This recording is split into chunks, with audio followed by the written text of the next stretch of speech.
Well, what a good start to the stream that's been, eh? I don't know what's going on, to be honest. I've checked my, oh, hang on. Checked my internet speeds and everything looks to be okay. But for some reason, YouTube just kept wanting to spin the wheel. And I don't know why. So hopefully we've got it now, but I don't know, I can't guarantee we're not going to have any more problems. So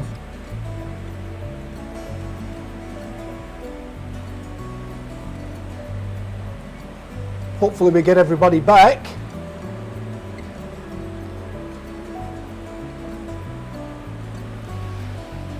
Sorry about that, guys and girls. Hopefully it's all sorted now, but like I said, I can't guarantee because I don't know what the problem was. You should have mic. Sounds all working according to this in front of me, my monitor. I basically just restarted everything, guys. Restarted the laptop, restarted the audio video mixer, and for some reason it's sort of freed up. I checked the internet speed about 3 times this morning, and internet speed was more than enough both in upload and download, so I don't think it's the internet. I'm just starting to wonder whether my laptop's starting to play up. I've noticed over the last week or two it just seems to be a little bit slow, so I'm wondering if that's got anything to do with it. But again, I don't think it should, because the audio video mixer is linked to the internet and it doesn't use the laptop. It broadcasts straight over my LAN, over my local area network here. So yeah, I don't know why. I just, it's beyond me. I just can't troubleshoot it, to be honest. Normally I'm pretty good with that stuff, but yeah, I don't know what's going on. But anyway, let's, fingers crossed, let's hope it stays good and that we don't have any issues with the stream, because there's a fair bit in this one, and it should be an interesting stream, I hope. So I'm looking forward to doing it myself. Anyway, now that we seem to have the stream running, providing it stays like that, we might get started, eh? So we're going to make this little, well actually I've cut materials to do 2, so we might do the 2 of them at the same time, but we'll see how we go time wise and all that sort of thing. You can see I've got the router table set up in front of me, and I've changed a few of the camera angles to suit as well, so that we can try and capture everything for you. Like I said, hopefully the stream stays stable. So yeah, take 2.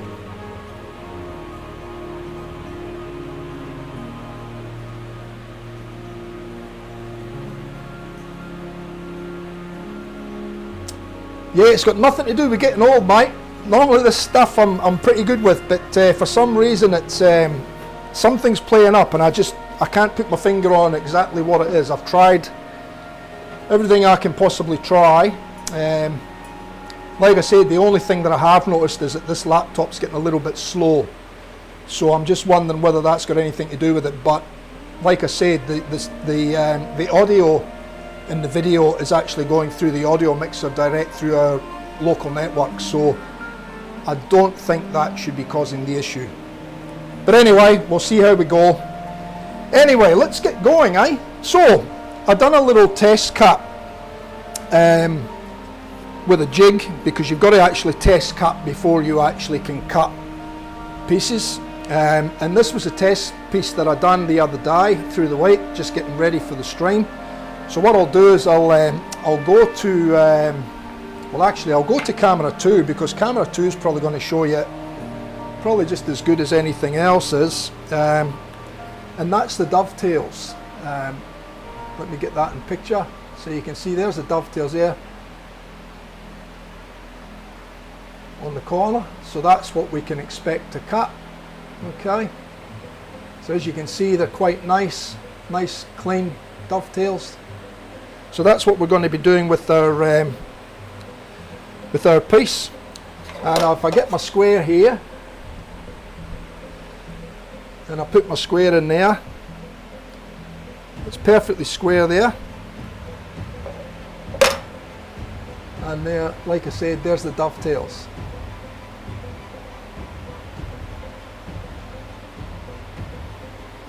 And if I rotate around the other side, there's a dovetail. So nice clean dovetails. So let me get rid of that little sample for a start. We'll get rid of this square out the way for now. I'll set it up here out the way. So does the sound good? Music's good? Voice is good? Right, and I'll get the jig now. So what we're going to be doing is we're going to be using the Gifkins Dovetail Jig. Let me go back to the main shot. So we're going to be using the Gifkins Dovetail Jig to do all the dovetails for the two boxes. I pre-cut some timber through the wake. So let me get that all out. So I've had it sitting under weights, just keeping it flat, which it should be anyway because it was all machined timber. So that's our timber there for two boxes. I'll keep these paper towels because they can be used for cleanup at some stage.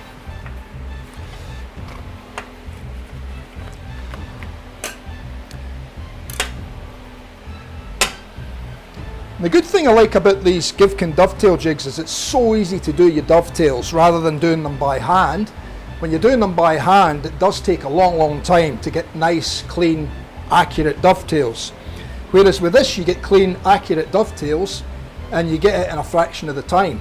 I mean, it would normally take hours to cut dovetails, and even then, you know, getting them spot on perfect every time can be quite tricky.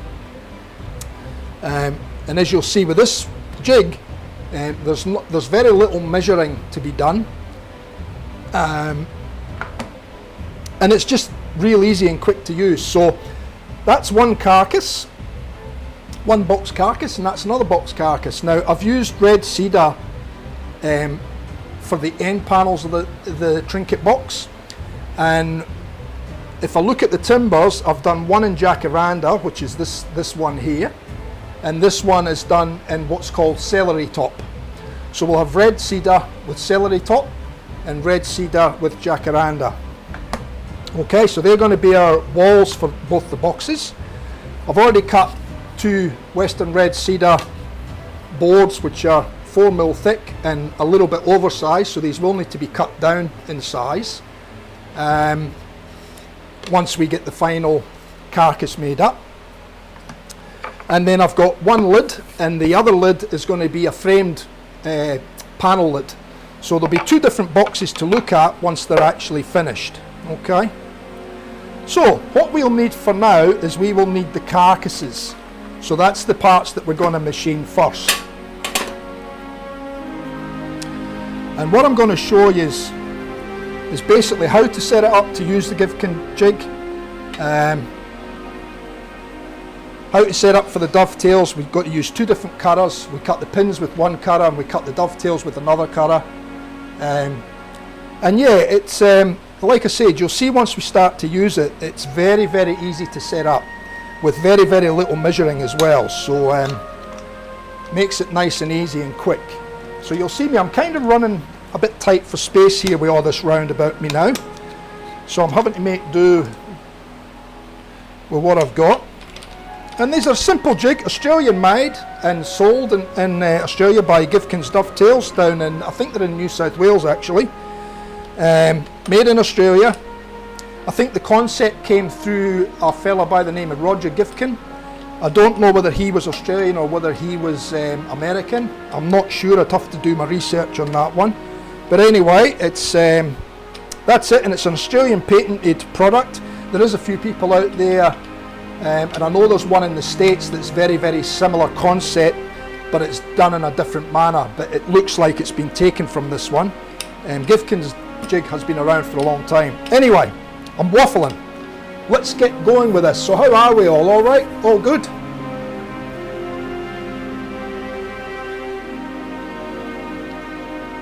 Excellent. All right. Well, what we're going to do is we're going to set up and we're going to cut the dovetails first. Now I want the dovetails in the front and the back of the box. So it'll be the other pieces that we're going to do first. Okay, so we're going to set up to do that.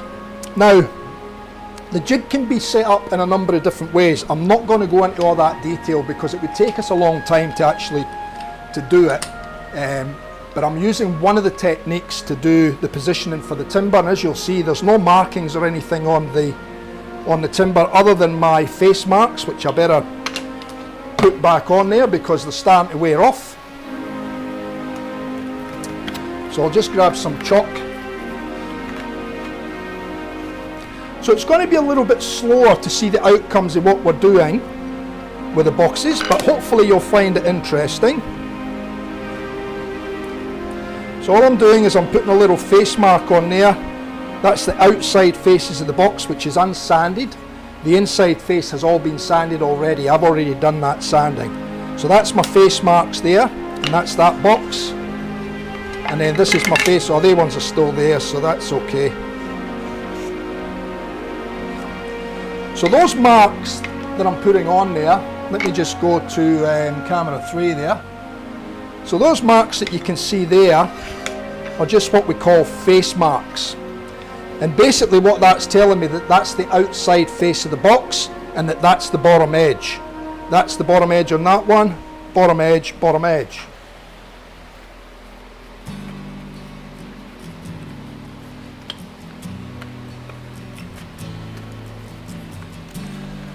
So when we set up the jig, we set up the jig so that those faces are pointing out. Okay, so sort of like that. Okay, now what we do with these jigs is we set these jigs up and we just centralize the material between the pins, or we centralize it between the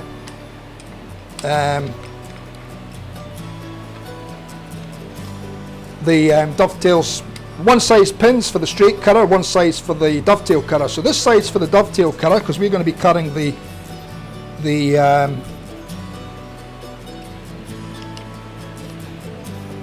dovetails first in these pieces. So I don't know if you can see that in the overhead shot. Camera 2 might show us it better.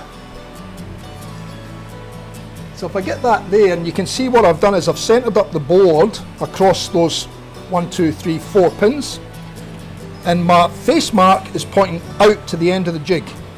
What I've done is I've brought the stop in so it touches the material, and that gives me a datum point there, right? So that's a datum point, this point here now. We're positioned central across those 4 pins, so that board is actually now ready for me to start preparing for cutting dovetails. So what I do is I slot this little clamp in here. I might go back to, I might go to camera 3. So I've put the clamp on there now, and I just bring that clamp in like that, lock that down, and we tighten that up. And it's just a quick release clamp. So now that's clamped in place, we're pretty much ready to start doing our dovetail in that one at least.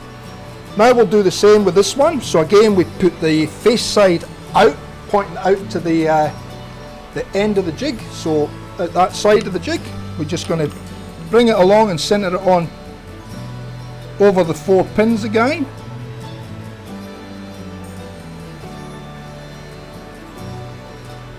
Like that. We hold that there, make sure it's hard down, bring the stop over.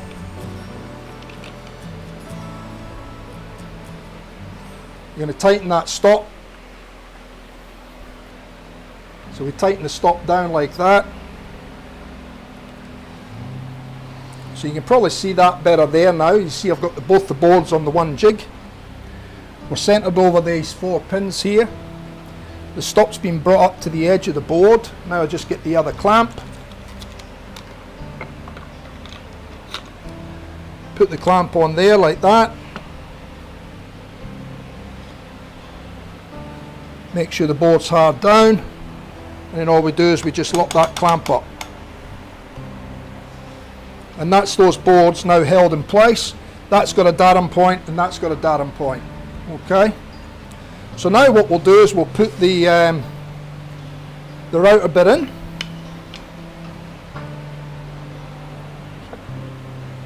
We'll keep those two there for now out the way.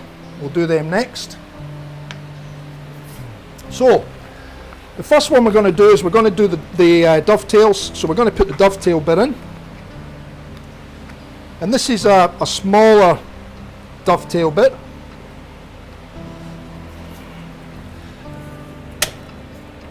I'm just going to lift the router up so we can lock the bit in place. And I don't know if camera 4 will show you enough of that. Let me just say if camera 4 does anything there. Oh, you can sort of see.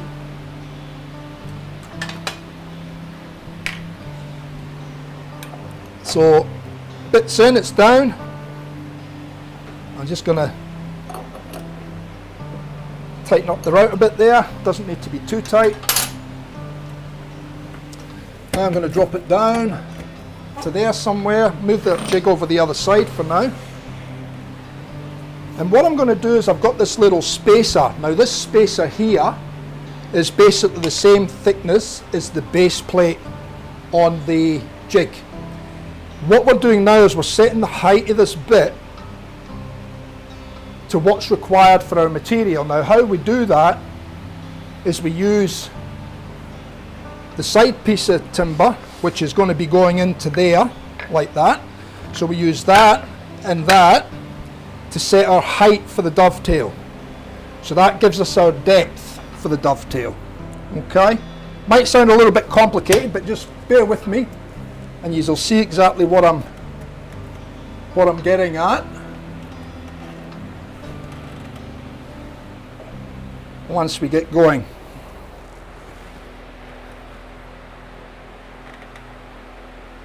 Right, so the bit needs to be just ever so slightly proud of the thickness of the material.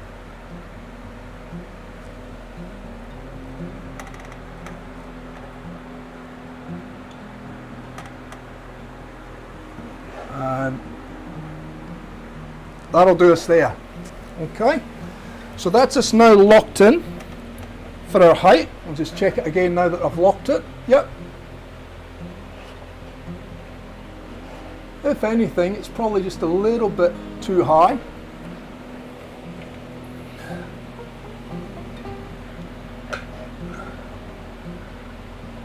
So as you can see, I'm not doing anything here with a measure, a rule, a measure, whether it be my steel rule or whatever. All I'm doing here is just using the materials that we're going to be using to set the height on everything. And that's pretty much that there. So what we'll do now is just lock it in again, make sure it's set at that height and it's not going to change. Okay, that'll do us there. So that's for this box, so we need to make sure we keep that box together. Now I don't know how the sound of this is going to be going through the microphone, so you may have to turn your volume down. If it is an issue for you, just let me know, and what I'll do is I'll turn the microphone off here by pressing a button on the audio thing, and that'll stop the volume coming through, so that all you see, you just be seeing visual instead of hearing all the noise, because these routers do get quite loud.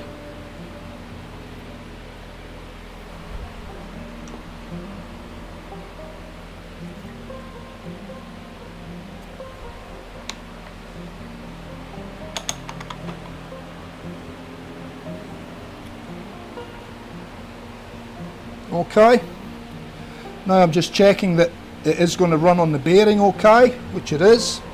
So alright, here we go for our first set of dovetails.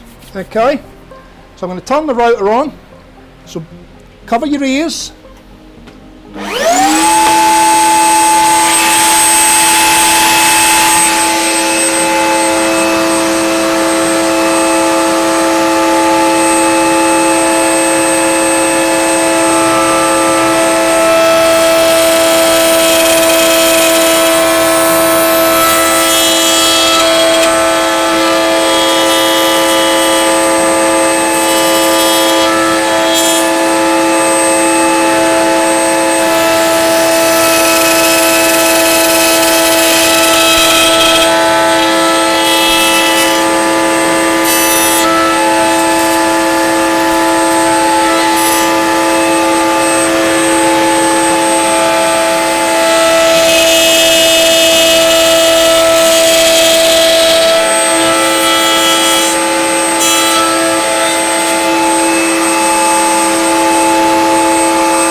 So there we have two full dovetails and 2 half dovetails in each piece. Okay, and that's that set done. So now all we do is we just release the clamp, take that clamp off, release this clamp, take that clamp off, and what we do is we end for end them now. Put that one into here. Again, just centered up on the material like we done the last time. We bring the jig back in again.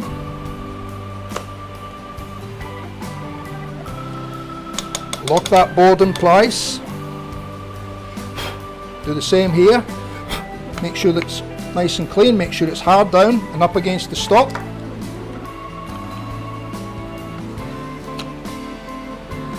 Bring the clamp in.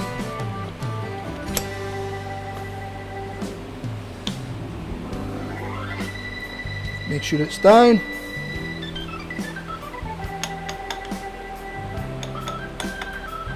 Now, as you'll see,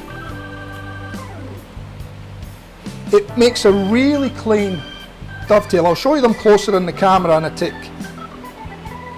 This board that you can see the dovetails cut into, that's just a sacrificial piece of 12mm, I think it's 12mm MDF. So it's, after a while, if you start cutting different size dovetails, these cutouts get a little bit too big. So then you just replace that piece, and it just becomes a sacrificial piece. What that's for is that's to stop any blowout of the dovetail on the back when you come through, basically.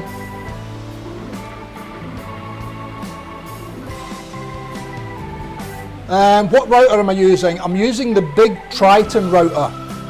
I managed to get one before they had all their issues of supply and stuff, and it was what came with the whole setup. I bought the whole Gifkins setup.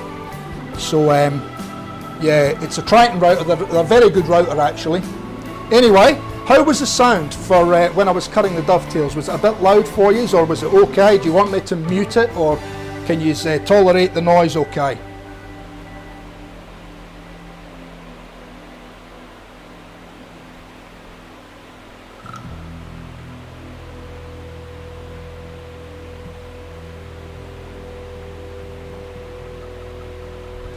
So the sound was okay, excellent. Right, we'll go again and we'll cut these next ones out.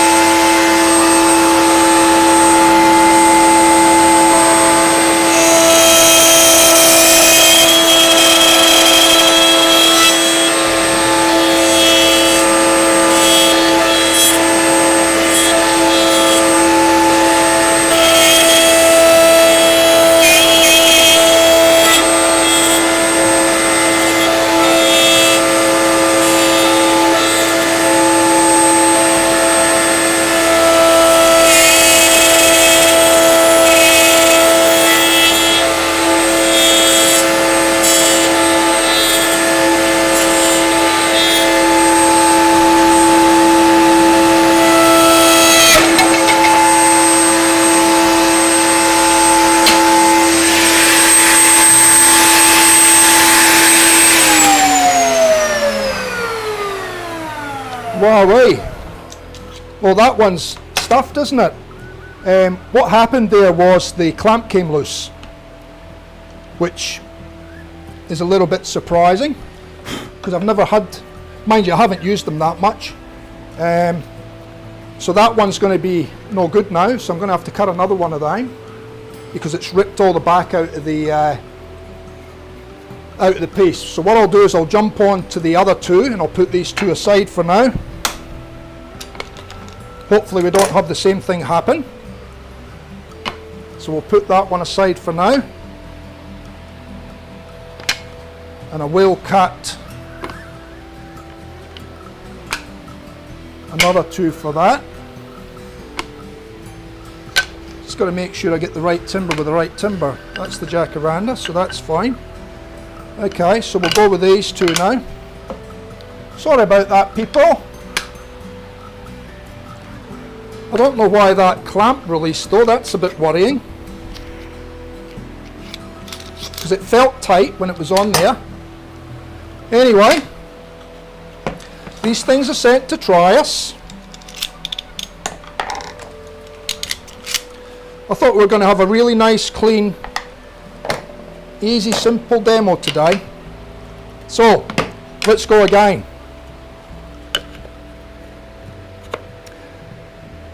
Now these boards might be a slightly different size to the other ones because they weren't all cut at the same time.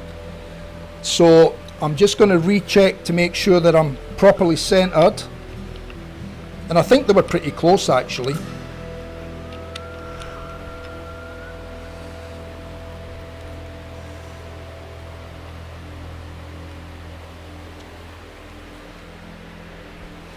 Okay, so that's that one. Yeah, I don't know why that clamp released. I'm going to have to be careful with that.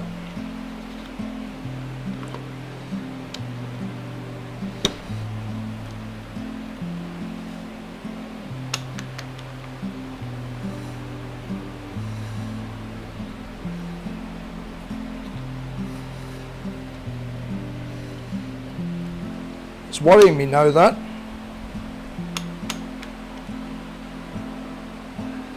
Why it released like that. Anyway, we'll see how we go.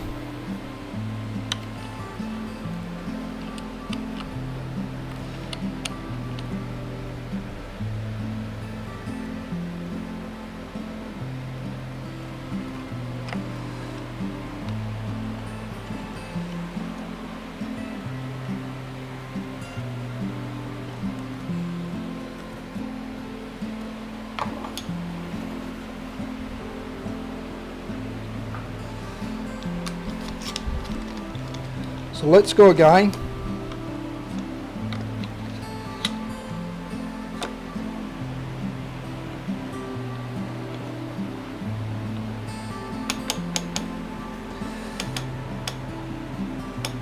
Yeah, I've never had those clamps released like that.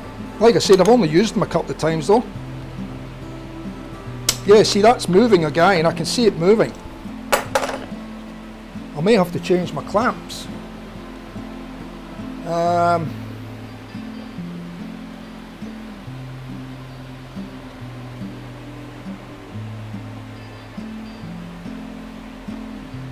mean, I do prefer those clamps because those clamps are the right clamps for the job, but if it's going to cause issues, I might have to change the clamp. See if these ones will work.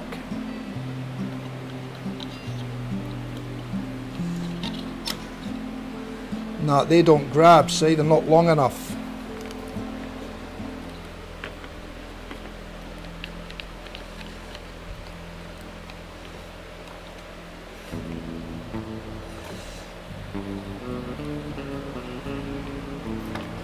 That might be okay.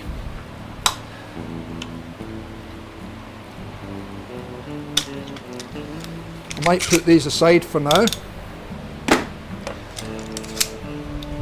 I mean, they are the right clamps for the job, and I don't know why it's slipping like that though.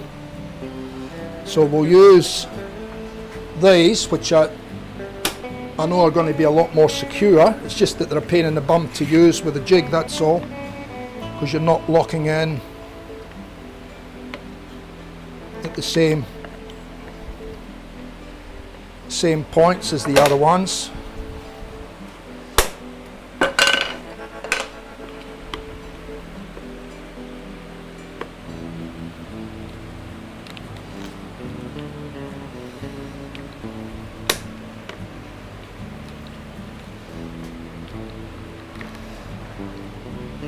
It looks okay there. If I can get the other one in the center there, I'd be happy. There we go. It's just a bit awkward getting in there now.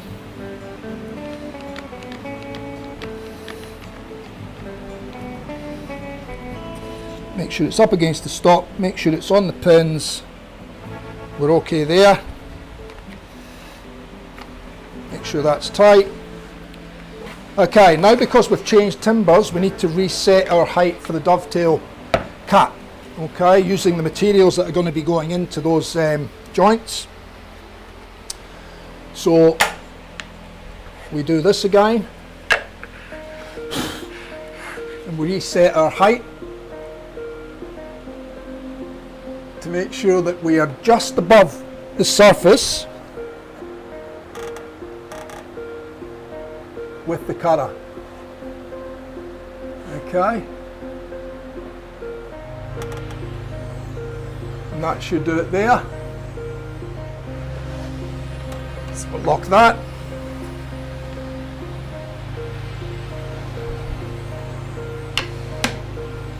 Move that. And we'll try again, eh? Oh. Just pull my mic off.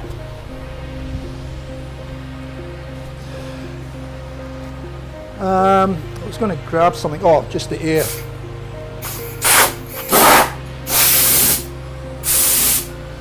Right, let's try again, eh?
Alright, now we're nearly back to where we were. That one goes over to that side. That one goes over to that side. So we end for end it. And then we can reclamp.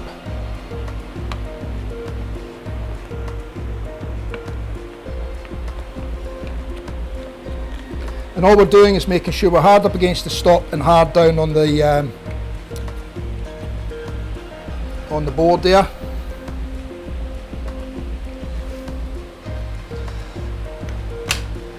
Then we do the same here.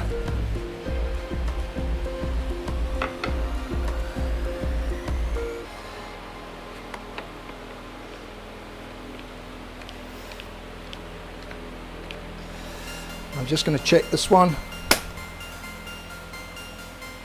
Yep, all good.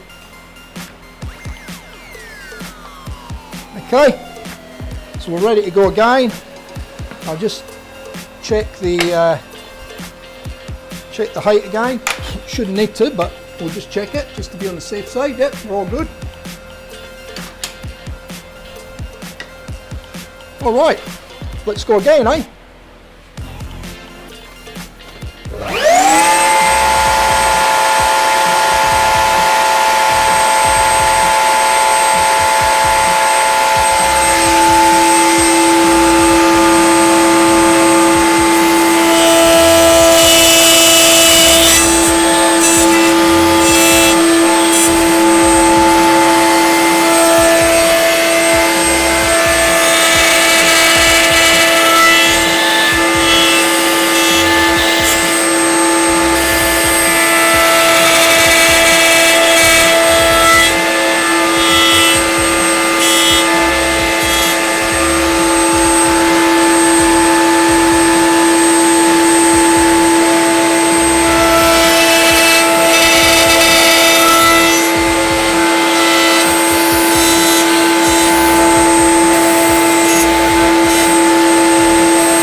So there you can see we've cut, what, 2, 4, 6, 8 and half ones on each one. So as you can see, it's really quick for cutting dovetails and very minimal setup.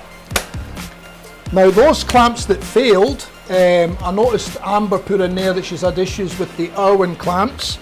The Irwin clamps of what I used hold it fine. These other clamps are actually Bessie clamps. So these ones here that are for the jig are Bessie clamps, not Irwin. So they're at Bessie, Germany. And it shouldn't be failing like that. I don't know what the issue is. I'll have to have a look at it. It might be, maybe I'm doing something when I'm actually squeezing them together to lock it on the jig. I'll need to have a play and just see. I mean, that's as strong as anything there and it won't move. But when it's out here, that was when it was moving. So I'll have to have a look at them. They might just need a clean, who knows. But when I've used them in the past, they've been fine. So yeah, I don't know, but we'll put them aside. The Irwin clamps are holding fine. Now, so that's us done. Our dovetails on the front and the back of the box. Okay, so now what we do is we set up for the other one, for doing the pins now. Now the pins use a straight cutter, so the first thing we'll do is take that cutter out, and to do that we need to raise it back up again.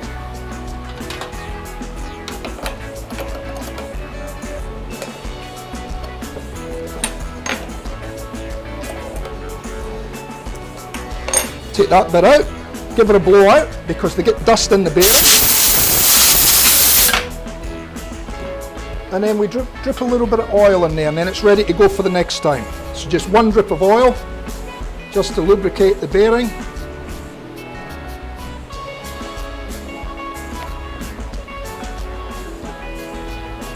Give it a couple of spins around, get the oil in the bearing, and that's that one done.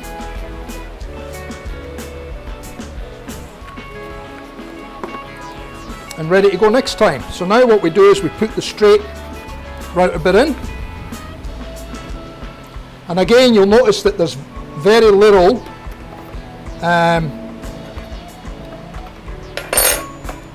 in the way of having to take measurements. Your boxes are all bespoke boxes anyway, so everyone's going to be slightly different unless you specifically want them all to be exactly the same. So we'll drop that down. So now what we're doing,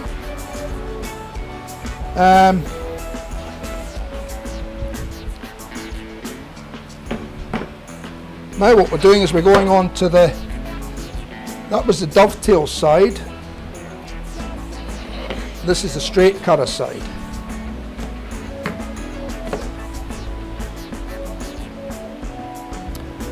Have I got that right?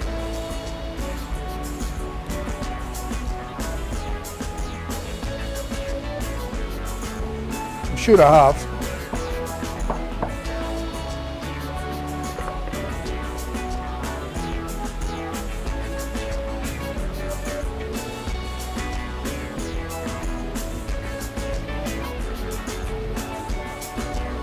Okay.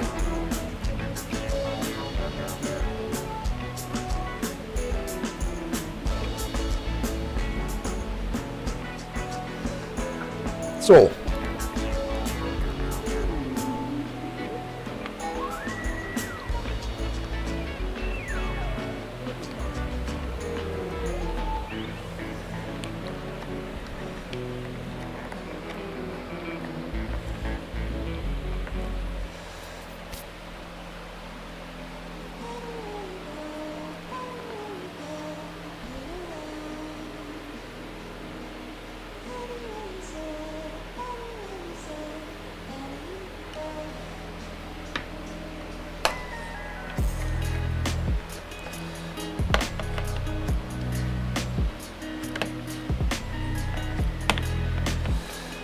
Yeah, these clamps are just not quite right for this, but it'll have to do because I don't want to use one that's failing.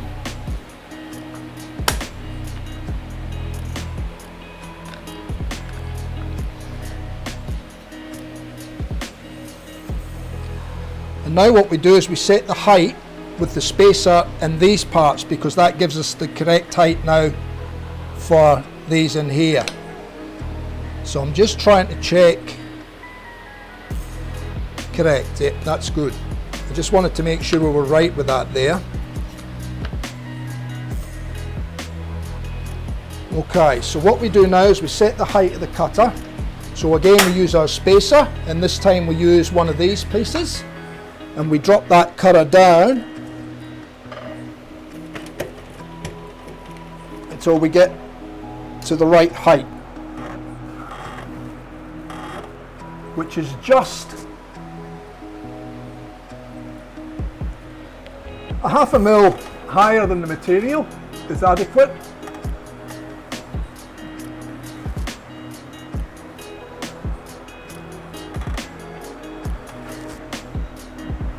So that should do us there.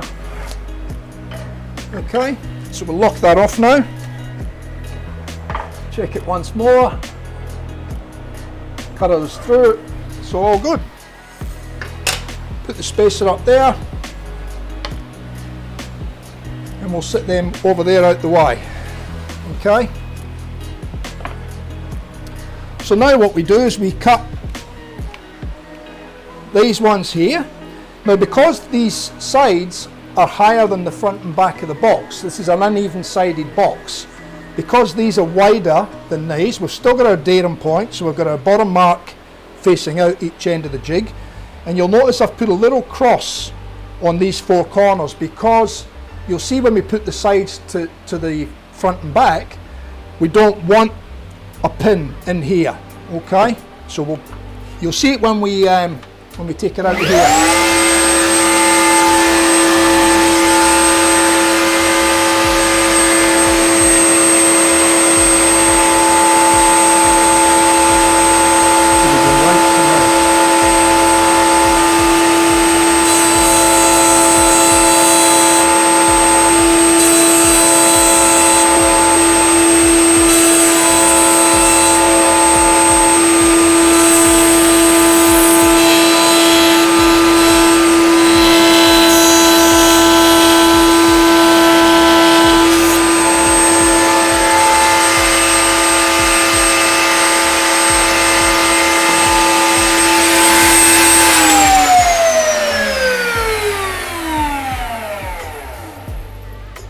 Yeah, that's right. I was thinking it was going in too far, but it's actually correct.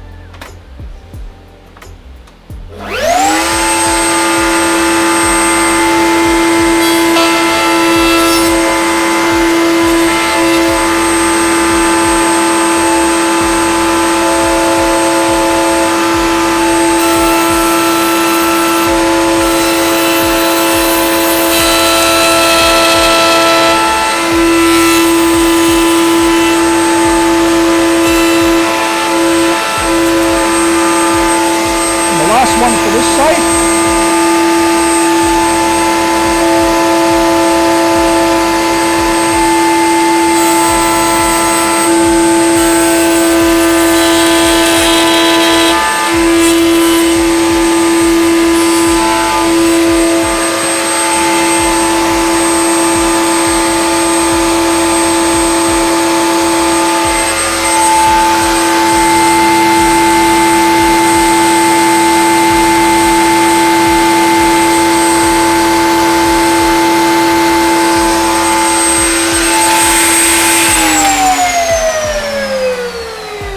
You know, I thought I had all this worked out in my head, and I don't think that's going to work.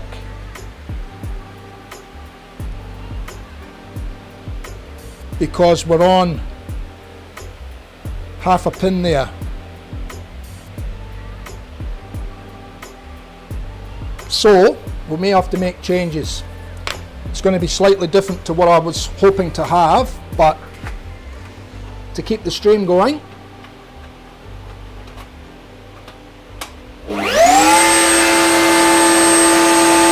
I'm going to have to cut that pin.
I think I might have screwed this up with my dimensions, I think. I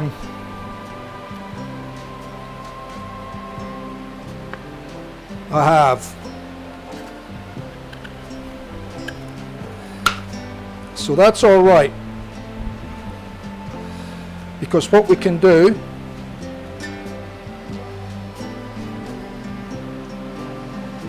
so you can see we've got the dovetail there. But you'll see I've cocked up on the bottom one with the uneven sided, so what we're going to do is I'll cut them down and we'll make that an even sided box now, which will be fine.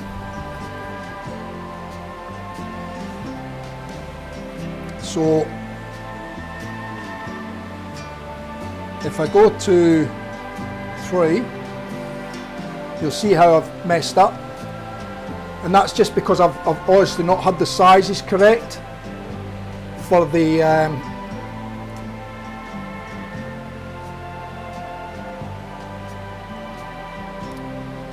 size of the dovetails I was using. I should have probably used the bigger dovetails. Instead of having 3 in there, it should have had 2.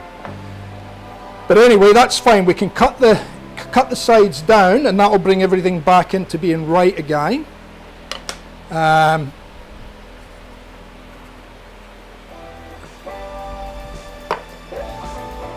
So it's just a change of design, I guess.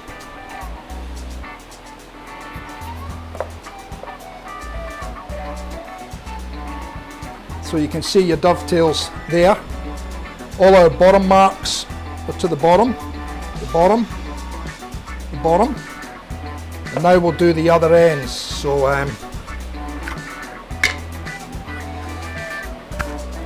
and then I can quickly cut those down to the size of the other ones, which will correct that issue that we've had.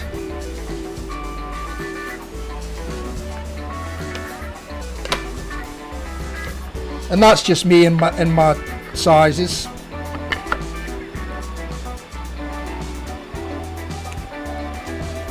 My mistake.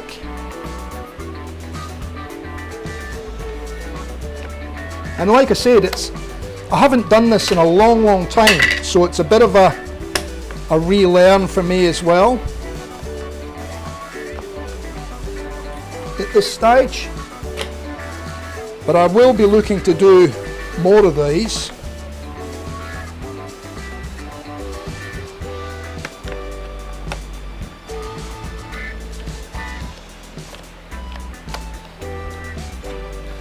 Okay, we're ready to go again.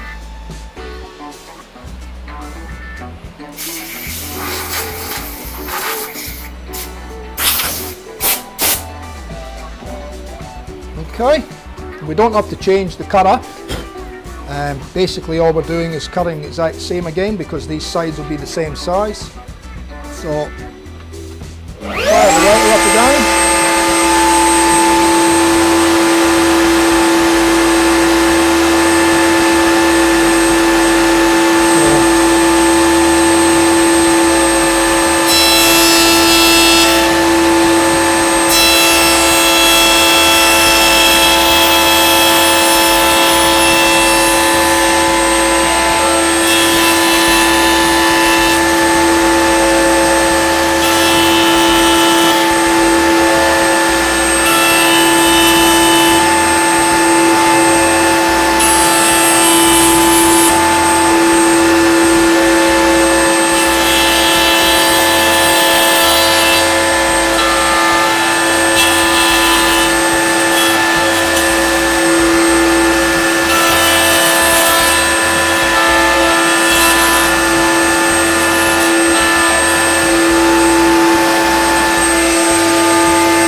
See you, Amber.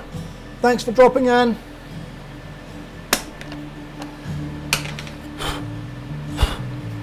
So there's our pins, both pieces. Oh, that's had a little bit of chip out there, but no big deal.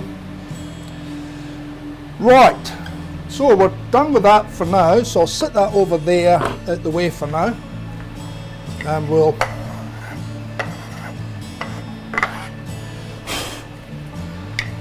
so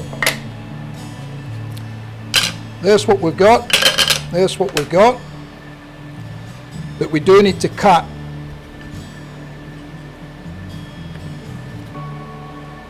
that down to size.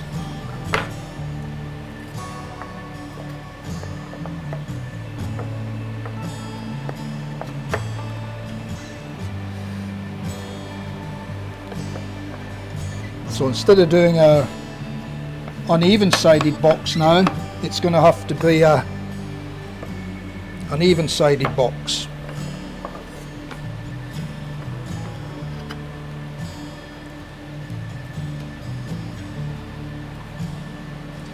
Mustn't have cleaned out one of those pins properly.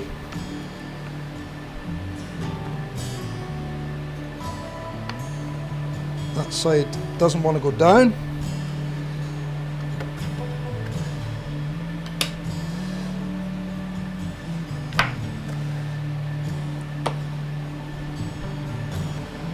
Side doesn't want to go down.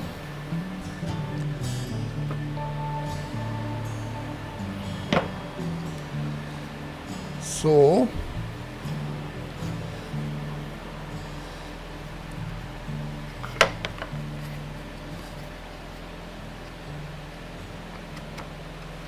that one goes in okay.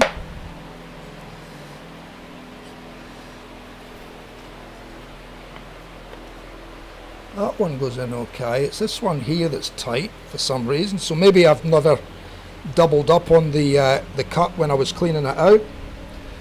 So it's that one there.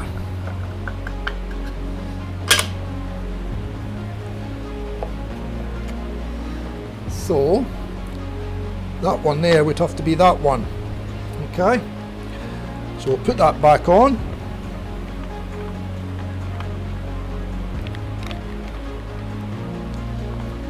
And we'll give that another hit.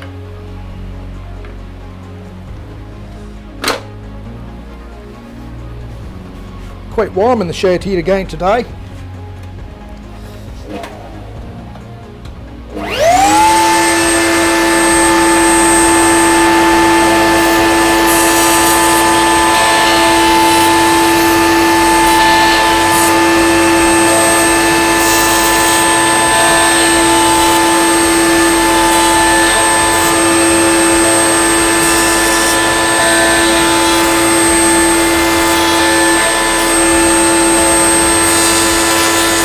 Lost that one there.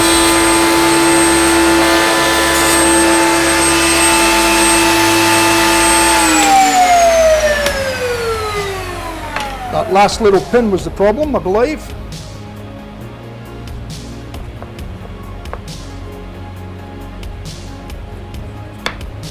That's that one.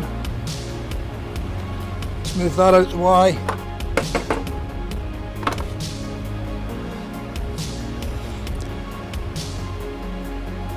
Got that one, now we've got that one, and there's our little box with perfectly fitting dovetails. So what I'll need to do now, they're probably a little bit looser than I would have liked them, so I might have to remove a shim out of one side of the jig to make it a little bit tighter. So when I say remove the shims, on one side of this jig, on this side here, there's a whole heap of little cardboard shims, and that adjusts that faceplate in or out. Because these pins are on an angle, these pieces here are on an angle, what that does is as you move them in or out, it either increases or reduces the size of your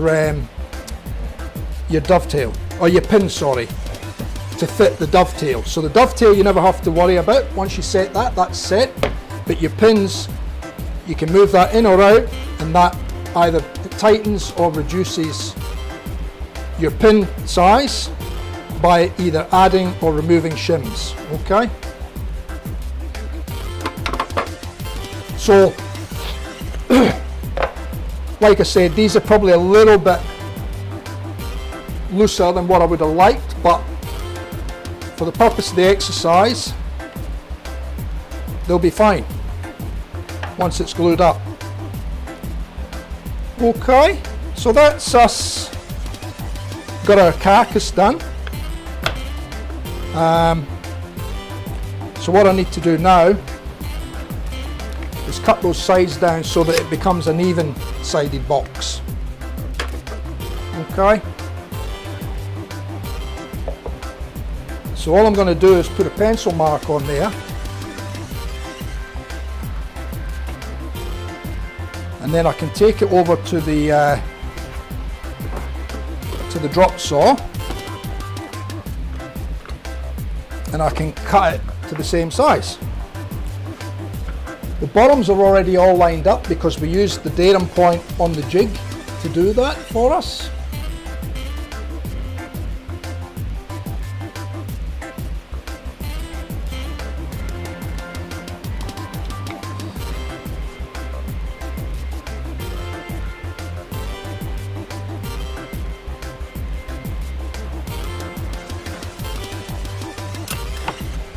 Okay.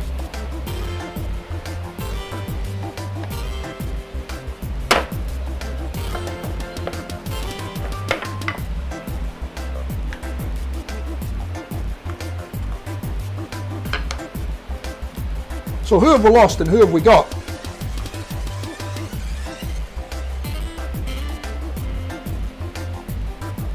Ah, so Witchy's gone, but everybody else is still hanging in there, yeah?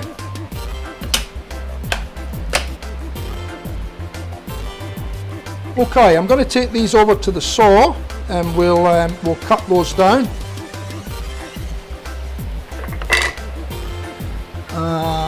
will need some power. Sorry I can't show you me at the well, I can if I turn the camera around, I guess.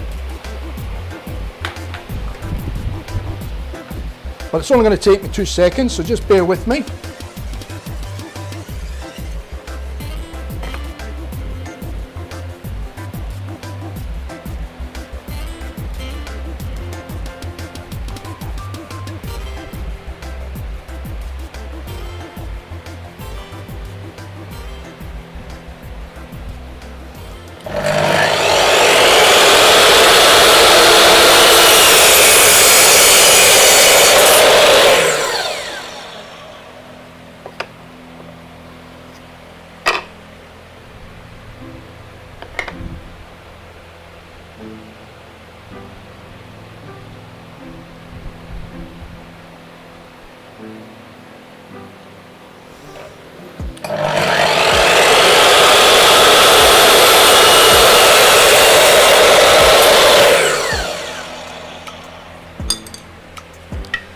So there we go.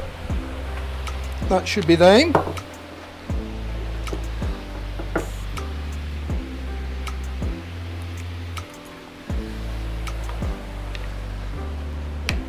Let me take my specs off. So we should have these near enough the same size as that now. Yep. So again, if I put it all together, we should have an even-sided box now. Is that the right one?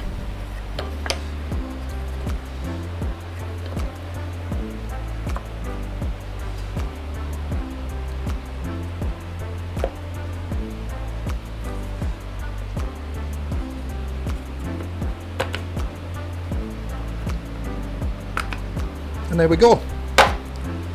So there's our even-sided box. I'm not worrying about that too much because we can fix that up. The main thing is the bottom is correct. Okay. So there's our carcass.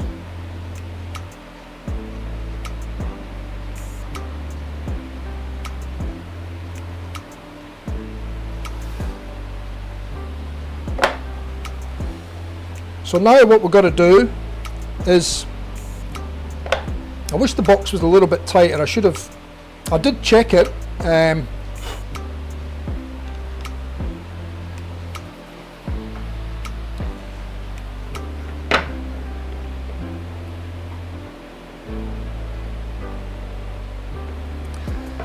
did check the jig, but maybe the change in humidity and heat and stuff here at the moment is changed a little bit as well.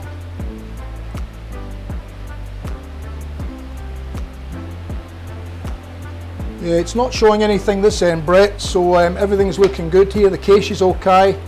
I'm getting no messages from YouTube, so everything seems to be okay. So what I'll do now is, I wish that was more square, not square up, more locked in.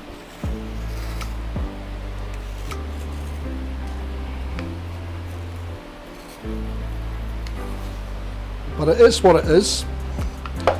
I'll adjust it next time.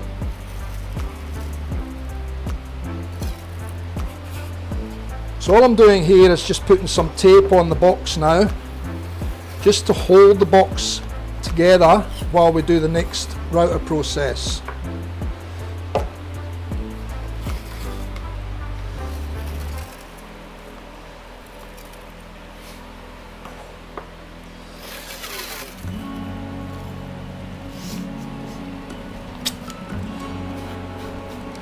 So that it doesn't come apart on me when we're putting it through the router, that's all.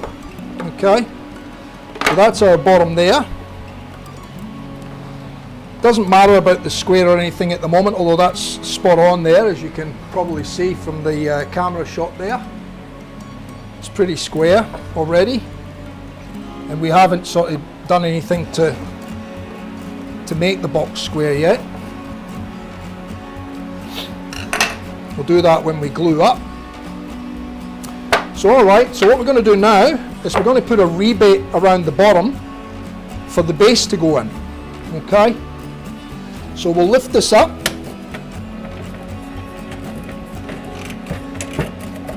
And we'll take that cutter out.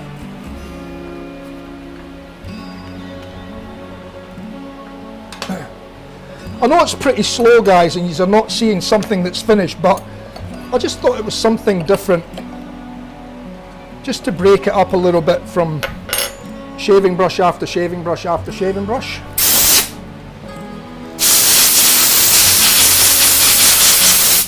So again, give the bearing a little blow out.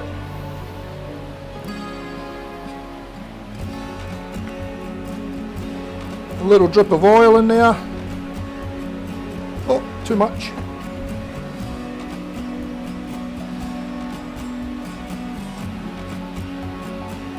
Give it a bit of a work in, the oil. And she's ready for next time. Now I will do that other box. I'll recut another side for that other one, and we'll redo that one as well, because I do want to do that uneven sided box. Actually, I'm wondering whether I should just cut one now and go again.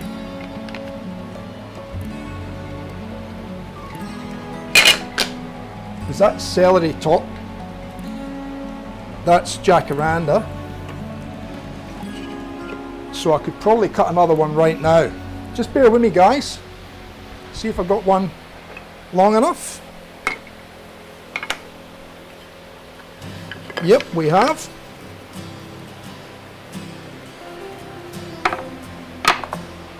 So we'll just check that that's square.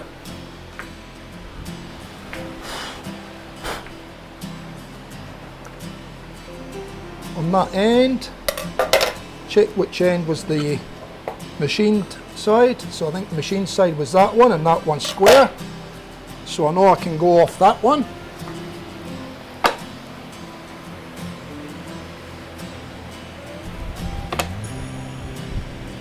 So just bear with me. I won't be too long.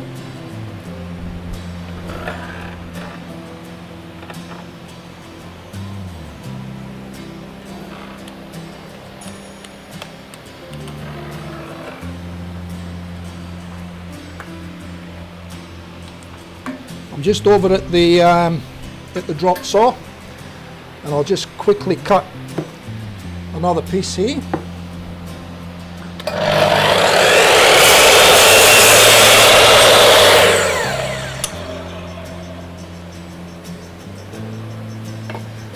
Okay.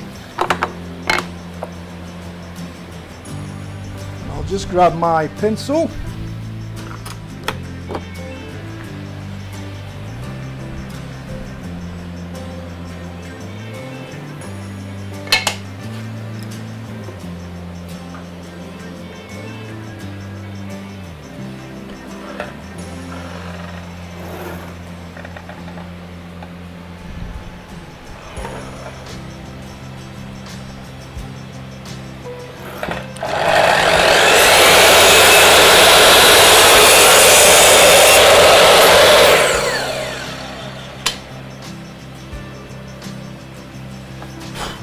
So there we go.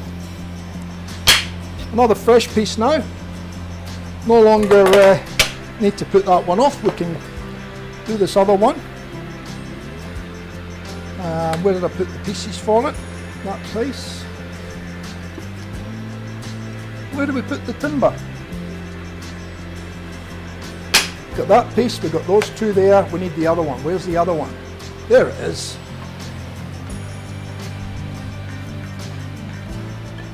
Although that does look a different colour to that one.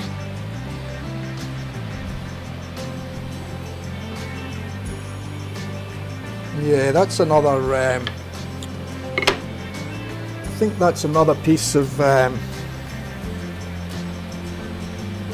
so what we'll do,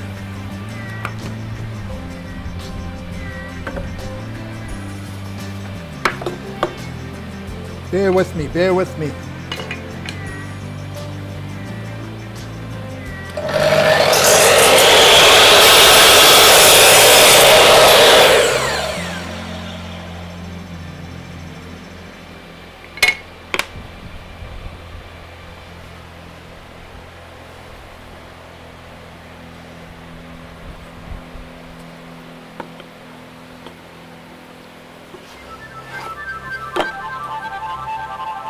Sorry to do this to you guys, but it'll keep us flowing with the two boxes if I can get it to cut right this next time, which I think we should, because I think it was the clamp that caused it the issue the last time.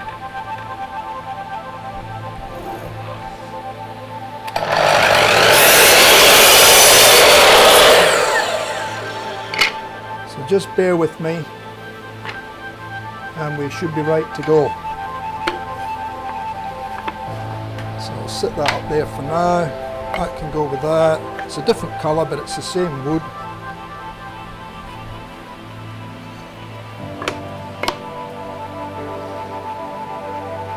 Oh no, that's jacaranda. What am I doing here? That's the jacaranda. This is what I need to do. So we've got that cut there.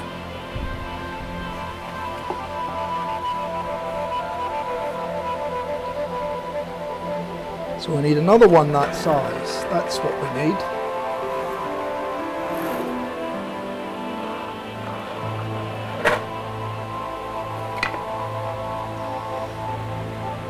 Okay, here we go.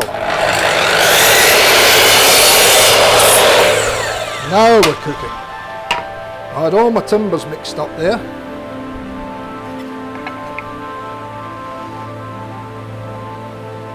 Now just bear with me because I do have to sand this down to thickness. I'd rather keep the two boxes flowing because I do have stuff prepped for the uneven sided box. So what I shall do is I'll turn one of the cameras around, I'll go to the sand and I'm just going to sand this down to thickness. Just so that we can keep going with that other box. Okay. So just bear with me. I'll try and turn this other camera around.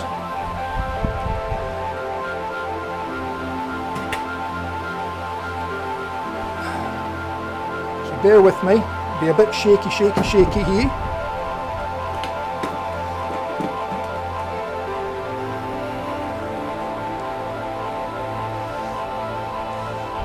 Can't see the picture now. We will need to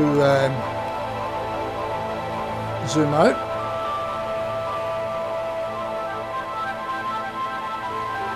So there's the sander there. Lock that in there. I don't know how much he's seeing, but I'll check the monitor on a tick. So okay, so that gives you enough of a view of the sander. So I'll go to that camera there, and you'll see I'm just going to run this through the sander to get it to the same thickness as the other one, and then we can cut that one up as well, because like I said, it keeps us flowing with the other two, with the other box, which is really what I want to do. So we've got that set at about 12mm at the moment. So we'll just keep bringing it down slowly till we get that down. There we go. Getting a little sand on it now. Drop it down another bit. I won't worry about putting my dust extraction on. I just want to get it down to thickness. Normally we'd have the dusty on.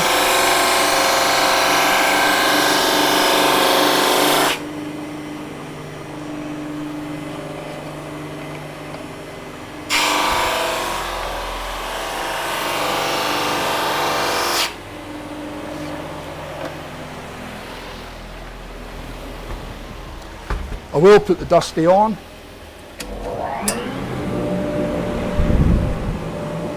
Because it is going to get a bit dusty. So I'll just wipe that on there temporarily at the moment.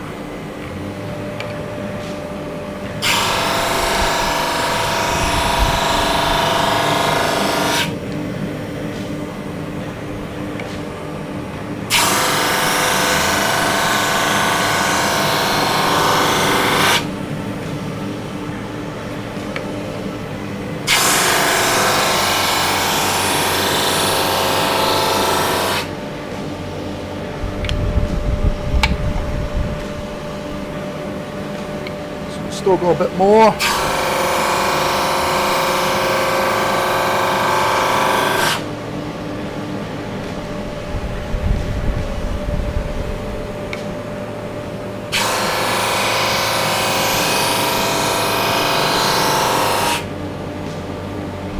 Check the thickness, touch more.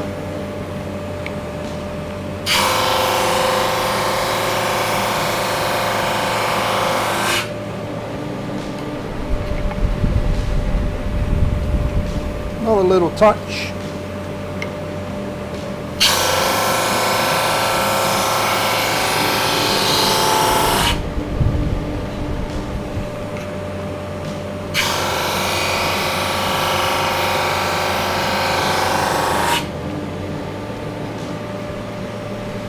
Still a little bit more.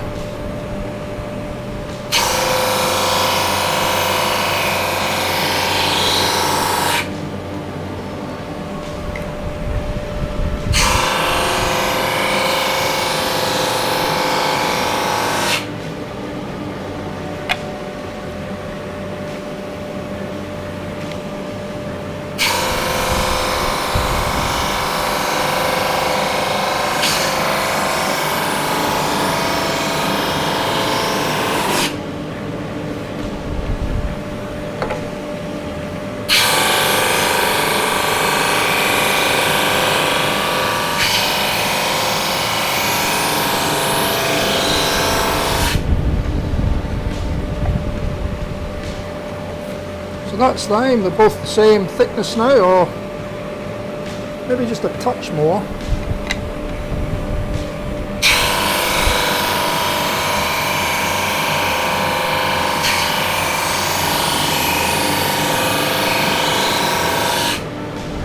And that'll do it.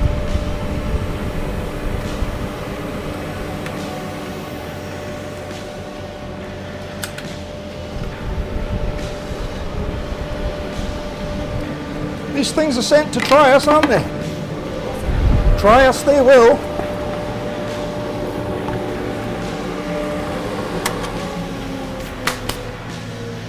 Right, now I'll need to just bring that camera back around again. Now we can carry on and do the rest of that one, which, like I said, I really want to do because I've got other stuff prepared ready for an uneven sided box, which I do want to use. So must have been the other way. We went round and just get this camera back into place. There we go. And I may have to zoom that in so that we're on the table there. Put the table in, lift her up, and we can zoom into there.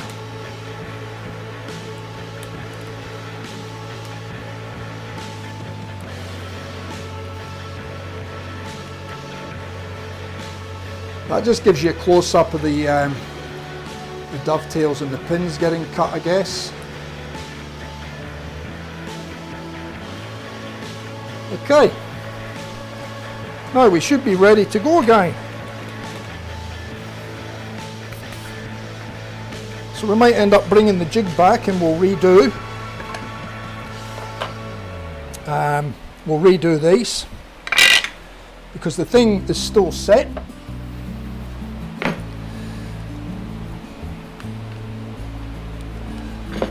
So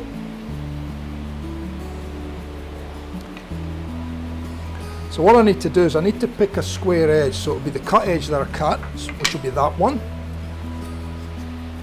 So I need to put a chop mark on there. So that one there, and we'll make that the outside. So we'll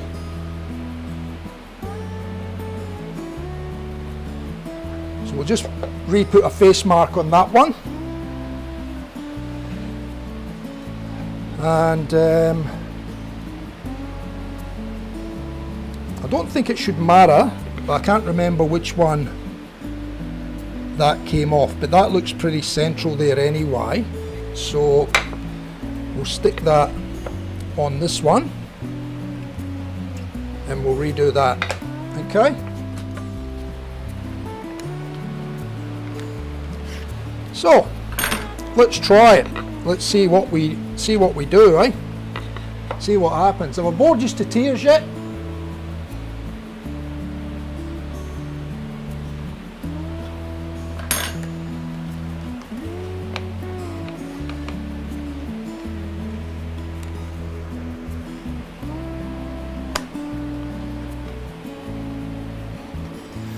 Right, so we're up against the stop. We're flat down on the pins. We're in that central location again. Put that one over there for now. We'll hang on to those two because we'll need them. And we'll now need the dovetail bit again. So see, all cleaned, oiled, and ready to just plop straight back in again. That's that done. Now we just need to reset the height again for these, and these pretty much the same size, so that's good. So we'll use our little spacer again with our piece of material.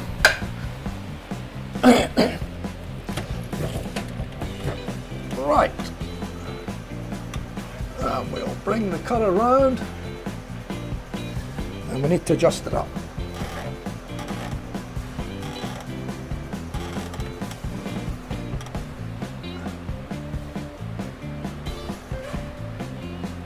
So that's us 1/2 mil up. So we can lock that in place now. Right. And that should be us. So hopefully, fingers crossed, we don't have any breakout in this one, eh?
Little issue because these boards are not right for this size dovetail.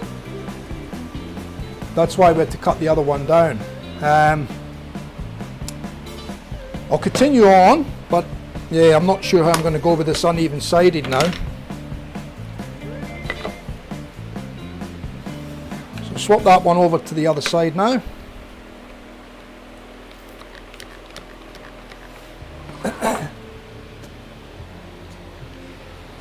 We'll do this one.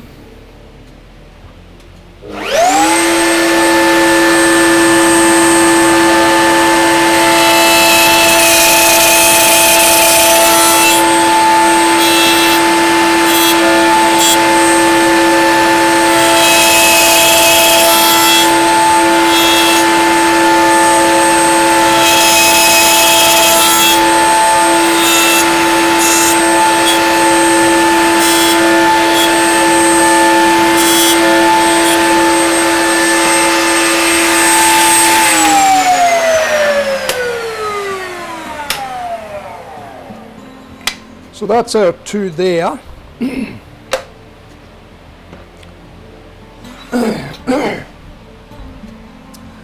So the setup for that is going to have to be different to get that two-sided, because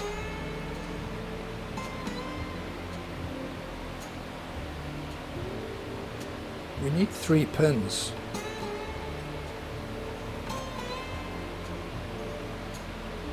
1, 2, 3.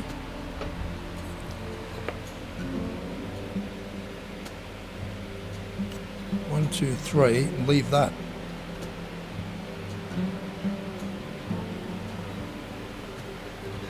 Is that going to be right? Nah, see, it's because we've got that half pin.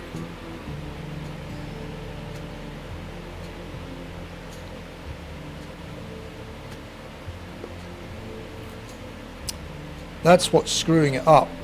Unless I cut that half pin by hand.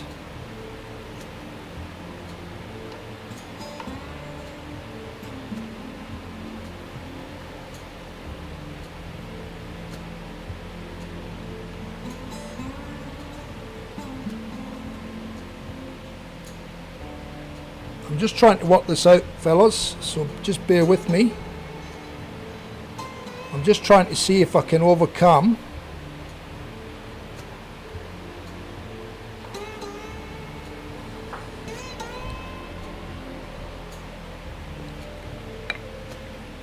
having to cut that last pin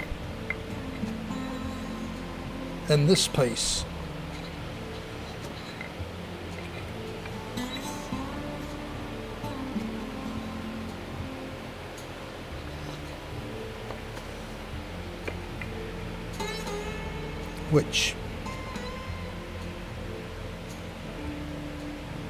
So what I'll do is I'll cut that one, and that one.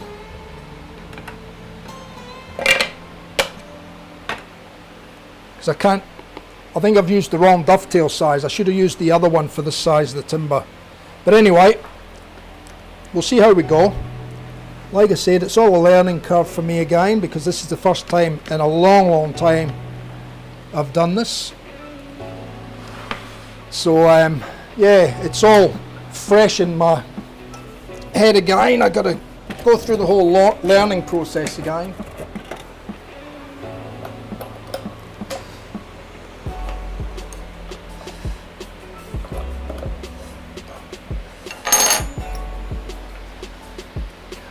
So I'll just give that a blow.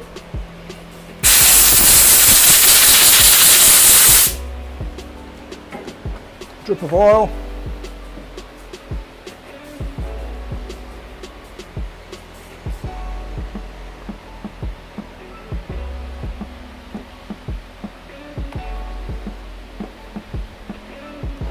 Bit of a spin. And she's all good.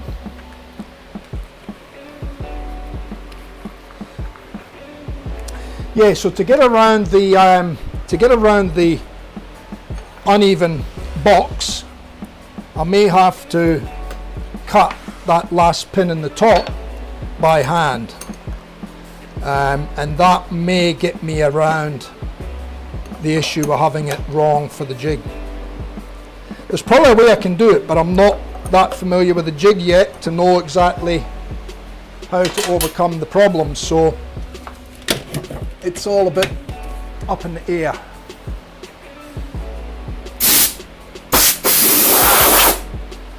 So we've got one carcass done. If I can get this one done, and then it'll be preparing for the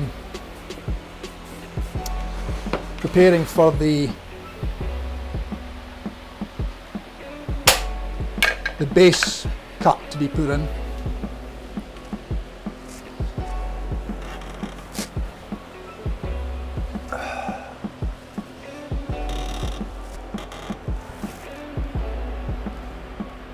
Sorry, it's not that material I need, it's the other piece. It's these ones. Nearly made a boo-boo again, didn't I? See?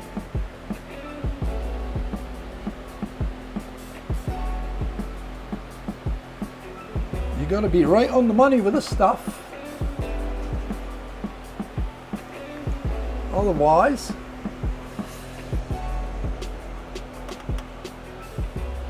it just won't be right. So that's a bit right there.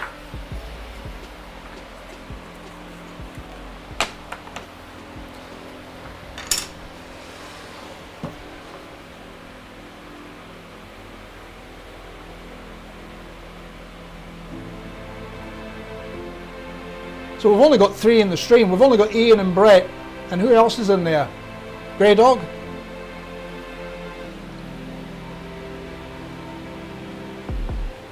let me cut these pins, eh?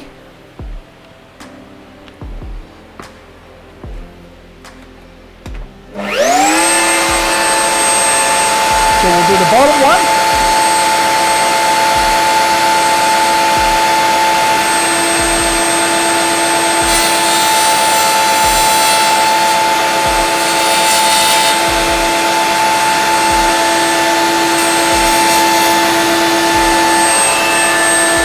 This one, and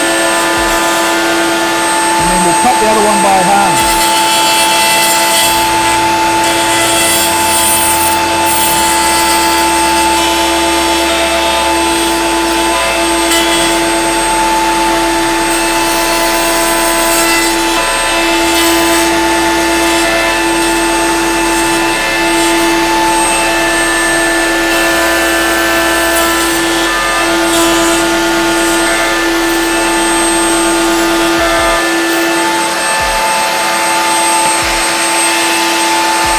That one in as well. So we turn the right off because we can do the two from the one setup.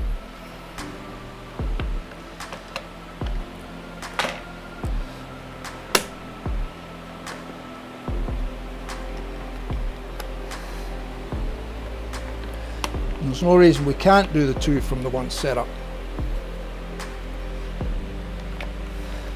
Right, let's do this. So we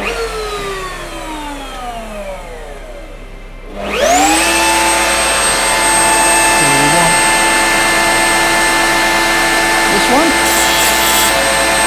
we want this one, and we want this one. Okay? We don't want that one.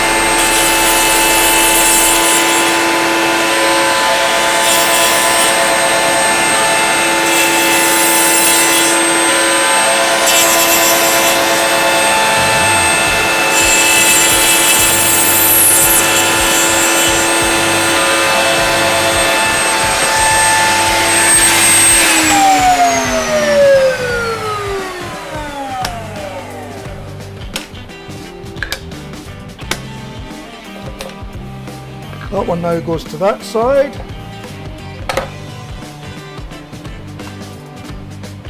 Up against the stop.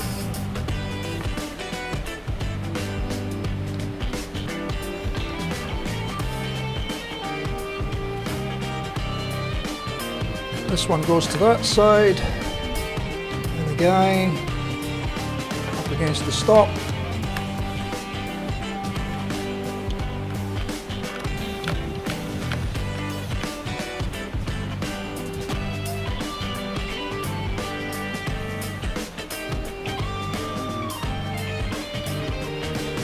You guys are good. Alright, continue on, eh? So again, we don't want to cut that one with a cross next to it.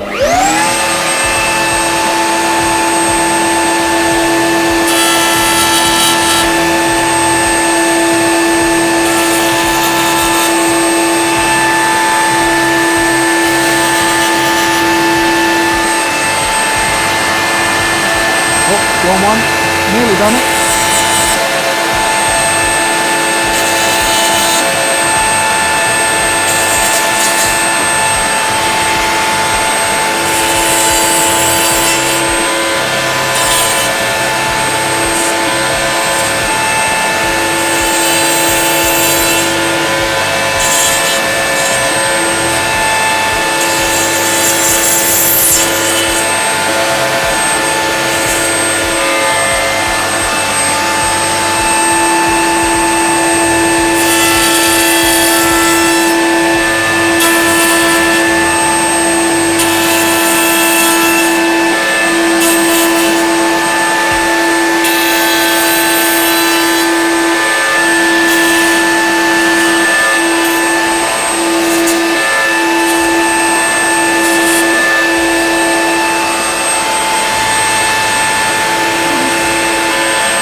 Now doing that, hopefully, should get overcome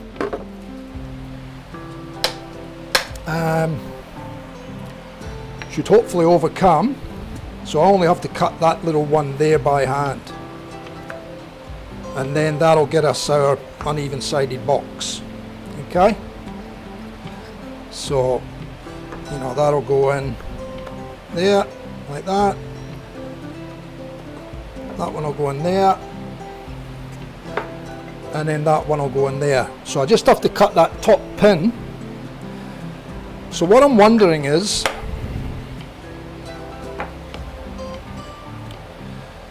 I'm wondering if I can get an alignment of that somehow. Nah, see, I can't, because it's a half pin. If it had been a full pin, it would have been alright. I could have still done it in the jig. But the fact that it's a half pin, I'm going to have to do it by hand. So, pain in the bum. And I'm not going to stream that. I'll have to do that offline. So I won't be able to do the I won't be able to do this one any further until I cut those little half pins on these two pieces here. So 4 pins I've got to cut by hand. So I'll do them offline, and that'll bring that box back to being right again. Okay. So that being said, we can do the base cut for this one now.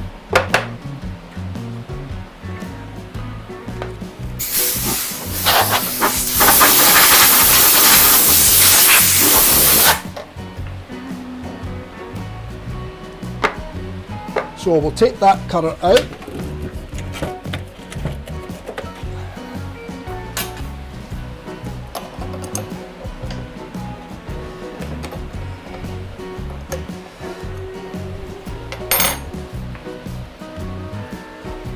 Give that a blow out.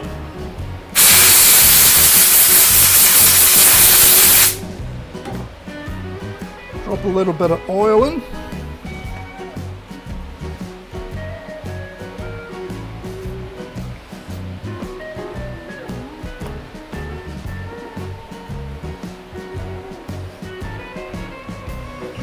And she's good to go for next time. Now the bit we need now is this one, which is an entirely different bit, and we will need the other bearing. So there's a large and a small bearing.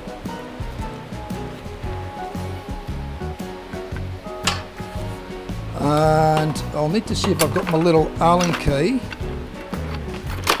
here for this one. Hopefully it's the right one. If not, I'll have to go and get my Allen keys. And no, it's not the right one. So what we'll do is we'll take this chuck out, because we will need the other chuck for that bit. So there's a little bit of messing around, as you can see, guys, but overall it's not a bad little setup for cutting dovetails. I mean, if you were trying to cut those dovetails by hand, you'd be at it for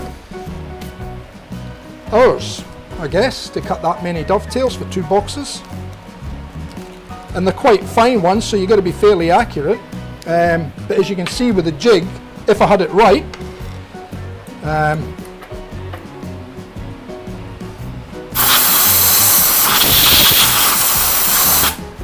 if I had it right, my size is right, then you know, we would have been on the bases, inserting the bases in, you know. So now this is just a little rebate cutter, and we need to take 2 passes with this one on the inside of the box, because the first pass will give us our defined rebate, and then the second pass will give us the depth that we require. So the first pass needs to be with that, with the larger bearing. So I'll just go and get my Allen keys.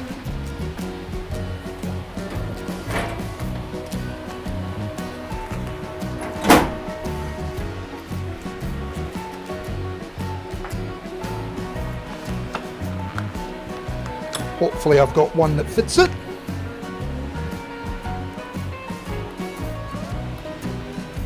That one's too big.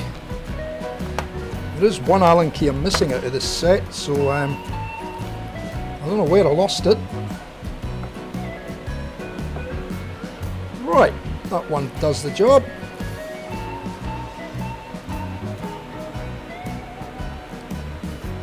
So what we do is we just take this screw out, take that bearing off. So we'll sit it there.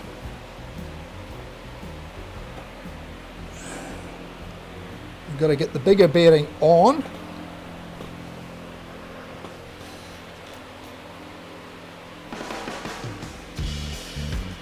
And this only takes like, for the first cut, it only takes like something like 2 millimeters.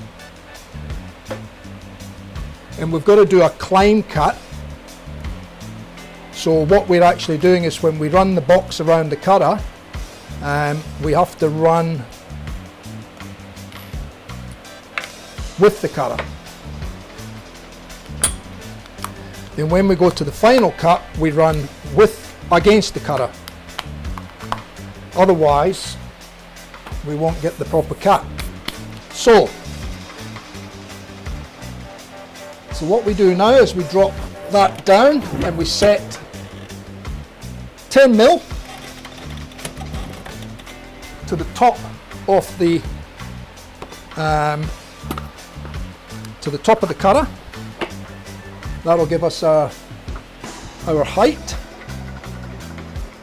So I'm just going to wind that cutter up now until we get to 10 mil.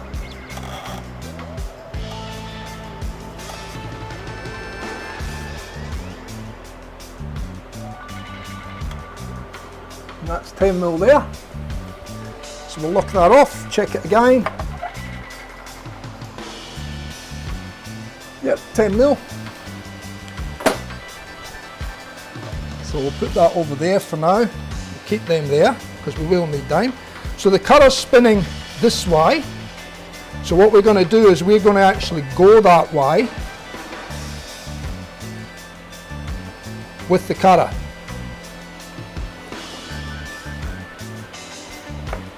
So we would normally go that way, feeding into the cutter. But what we're going to do is we're going to be going that way, and then that way, and then that way. Okay? So what we do is we've got our box, she's taped together for safety so she doesn't fly apart. We're going to turn the rotor on.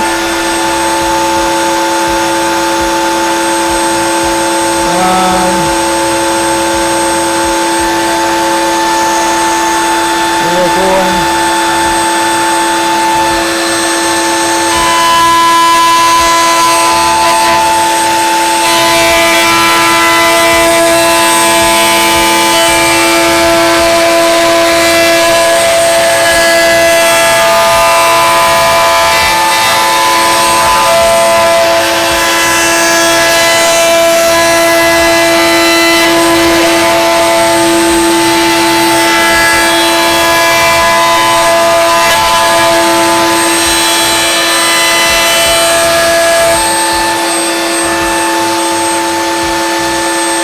just got a nice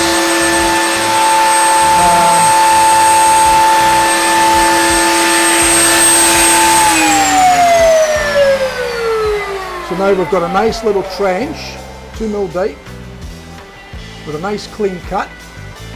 You can see there's a little bit of oil come off the bearing, but that's all right. You can sand that out. It's getting oiled, the whole box will be getting oiled anyway. So now we've done that. Now what we do is we take that bearing out.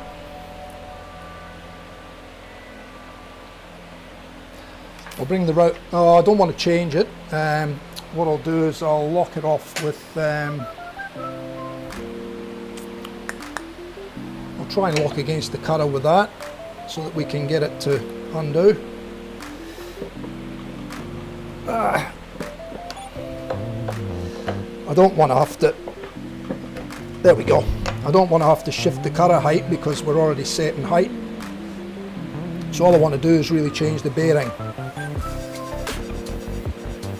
to the smaller one now.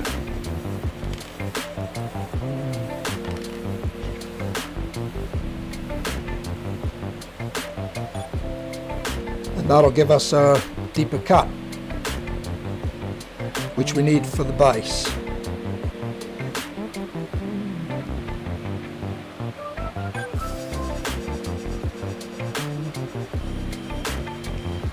Okay, so just do that, tighten that screw up. That should be tight enough. Just move that bearing out the way for now, along with that Allen key.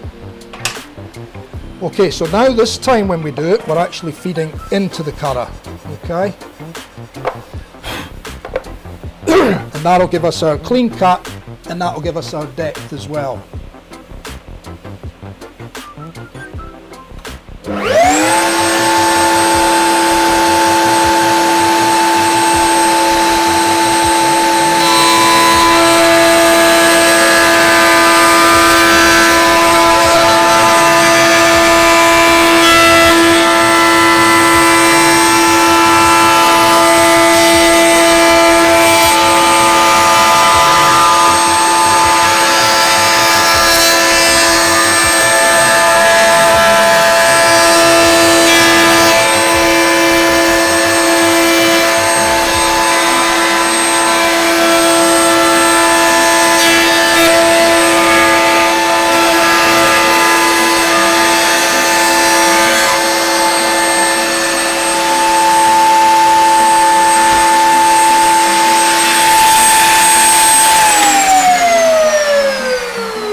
Right, so now we've got a nice, very clean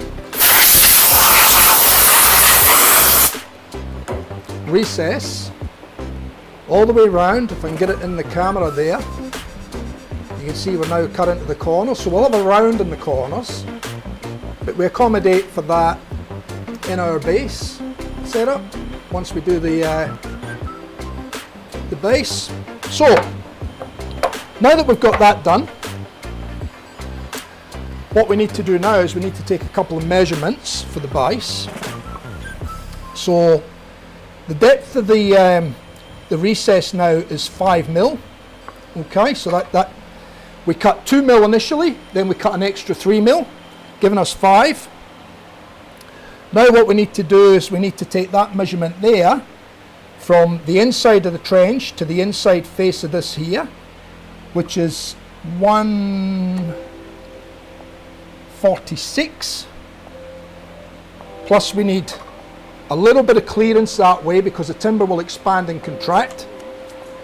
So if I measure that at 146 and we add on 4 mil, so our base plate will be 150. That'll allow a mil for expansion. So what I do there is I'll write that in my little pad here now.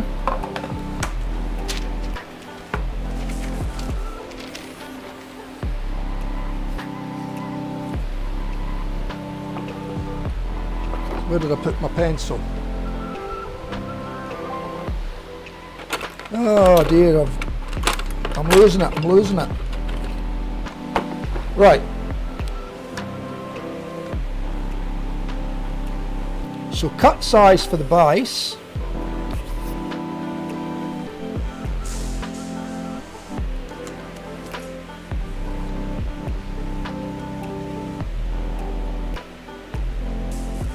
So I'll just put their finished base cut size was 150. That's the narrow end, the width.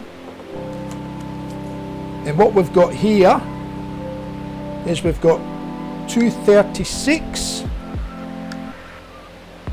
So 236 and 4 gives us 240. And that'll give us a little bit of clearance on the end that way as well. So it will be 240 by 150.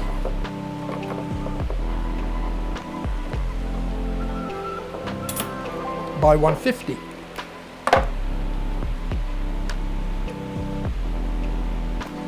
Okay, so if I need that I can refer to it, but it's 240 by 150, so right on there, 240 by 150. Now, as it so happens, I've already pre-cut oversize my base. Alright, the only thing I haven't checked is to see whether it fits in, and if it doesn't, then it's just a case of taking it to the sander, which it looks like we may have to, and just take a little bit off it until it fits in. So again, what I've done is I've done a Western red cedar base, so we'll end up with the box looking like that. So we'll have red cedar on the sides, red cedar on the base, and then either jacaranda or celery top on the other one. Okay, so that base is practically the finished size of the box there now, as you can see. Right, it's pretty even all the way, but now all we've got to do is just cut it to those sizes. So we said it was 240 by 150. 240 by 150. So we'll go over to the saw. Can't get used to the saw, unfortunately, guys, so you'll just have to bear with me. I need more cameras, I think. So 240.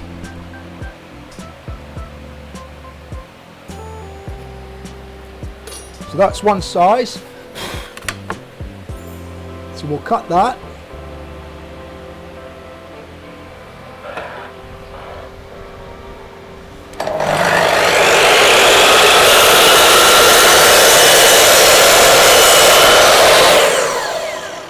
And we'll just give that another little touch.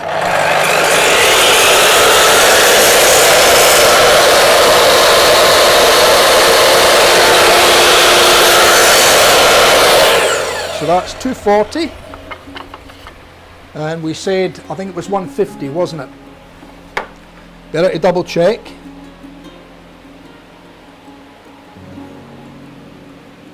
So 4mm there, 4mm there, 150. Okay, so we'll put that on there, come to there, and we'll just measure that at 150. And that should give us our finished base.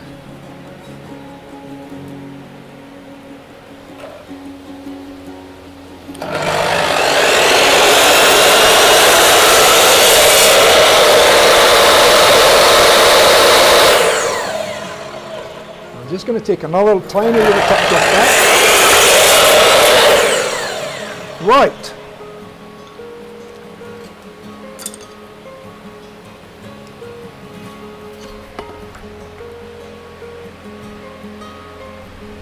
Okay, so that's our base cut to size now. Now, Col Hosey from Gifkins Dovetails in New South Wales has made up a little jig on his disc sander for doing this here, but unfortunately I don't have that jig yet. I will make one though. But what I need to do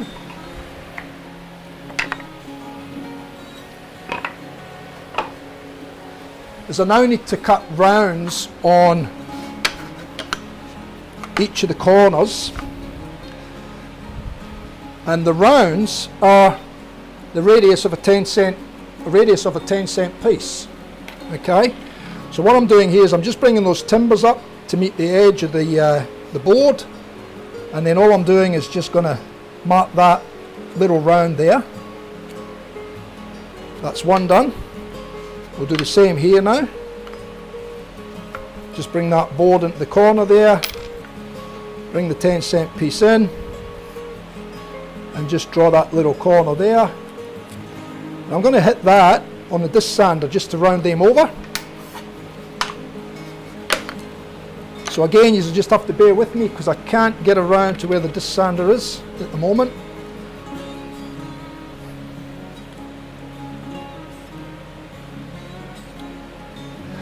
Now, I do have good news. I do have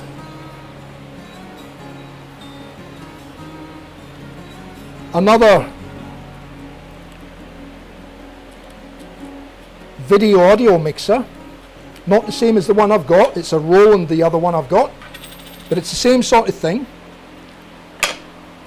And I am thinking, because I do have some I think it's 3 webcams I've got, 1080p ones. So I'm thinking that I may be able to use that one, that audio video mixer, and use that to give me another 4 cameras. So what it would mean is I could have 4 cameras set up at different stations, another 4 on top of the 4 that I've got at the moment, so that would give me 8 cameras. And I'm thinking what I can do is position each of these webcams at different stations via USB to HDMI. And what I can do is I can link that into one of the HDMIs on this audio video mixer, and by switching from camera to camera on the other audio video mixer would allow my 4th channel on this one to take whichever picture is selected at the time. So if I wanted to go to the drop saw, I could have a camera already set up at the drop saw, and I can go to the drop saw, switch to that camera, switched it on my little mixer here, and that would give me those cameras. So in effect, what it would end up giving me would be I'd have 3 videos on this one and I'd have 4 on the other one, or vice versa, whatever the case may be. So I'm thinking of being able to do that, because it's a pain when I have to walk away and you can't see what I'm doing. I've got to explain it, but anyway, it is what it is at the moment, but that's what I'm thinking of doing. Right, now, if I go to camera 3 here, you'll see that I've marked just the little corners here, just with a 10-cent piece, because it's the correct radius for the cutter. Okay, so each of the corners is marked. So I'm just going to take them over to my disc sander now, which, like I said, I can't show you, but I'm going to go over there and I'm just going to nick those corners off.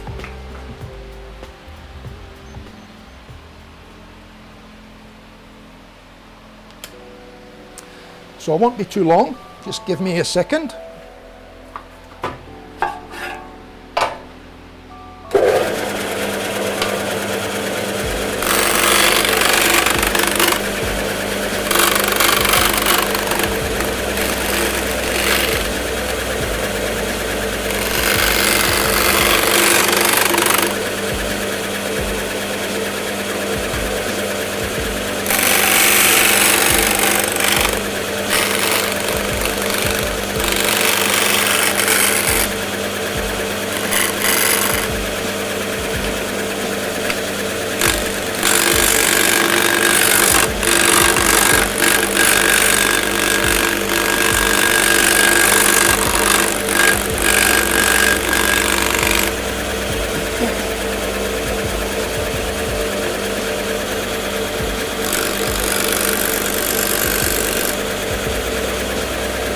Last one.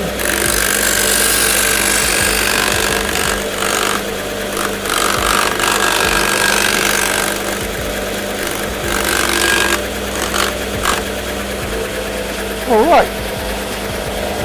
Hopefully that's it.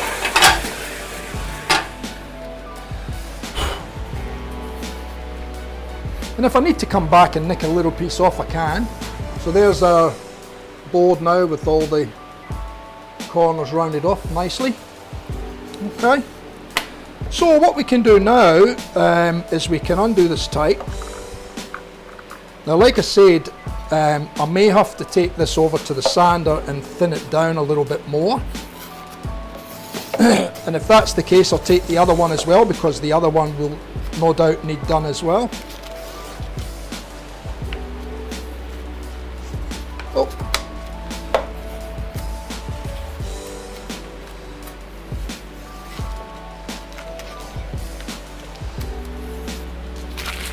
So that's that piece of masking tape done. Now, if we take off, yeah, I'd like them a little bit tighter.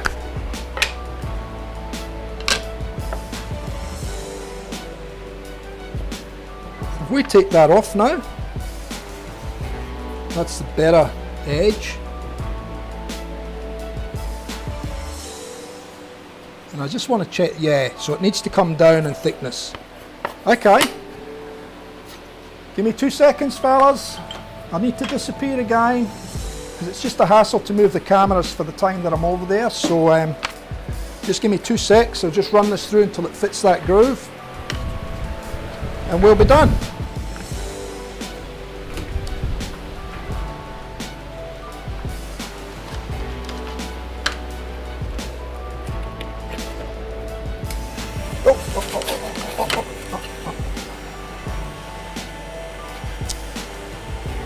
Forget, when you turn that sander on, it automatically starts the belt up. So I laid the pieces on the table, and of course they almost shot through. So right, so what I need to do here is I need to go down quite low, because these are only, like I said, these are only sort of 3-4 mil. So I'll run one through and I'll see if it gets any sanding. No, so it needs to go down a bit. There we go. So we'll feed that through now, and we'll feed the other one through at the same time. It's probably going to need a little bit more than that. Yep, just a touch. It's almost close. We've got another little quarter turn, and we'll hit it again. That sounds better.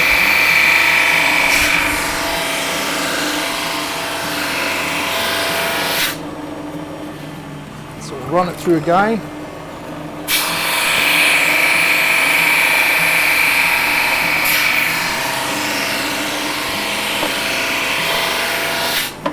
And because these are my first ones, like, it's a little bit of fine tuning, because I'll have to mill all this timber ahead of time, and I really didn't know where we were going to be as far as sizing is concerned. So we'll turn that off, and we'll turn that off. So what we should have now is, I've done the 2 of these, so we'll put that one over there, because that'll be for the other box.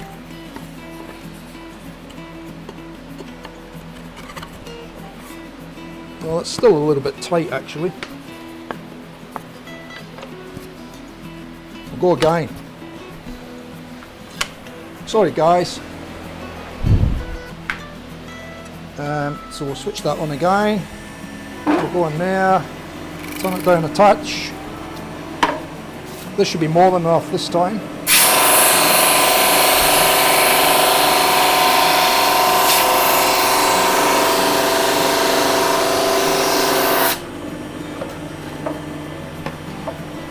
Lovely, we got it. So we'll turn that off, turn that off.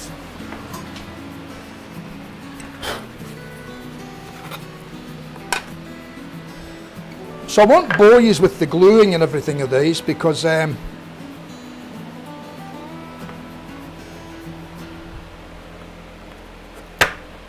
we go.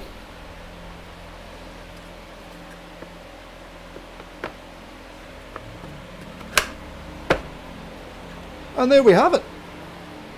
We have a nice little box with a base in it, red cedar sides, red cedar base. This one's the jacaranda, I think. Yeah, this one's the jacaranda and the other one's the celery top. So there we've got a nice little box that's ready to be glued up now, with nice dovetails on the ends. Now it's ready just to be, basically that one's ready to be glued up. And then what we do is we need to resurface all these to get them level with the bottom. The bottom of the box is sitting flat on there now. no rocking or anything any direction, because we use that datum point on the jig. But we are going to put little feet in here as well.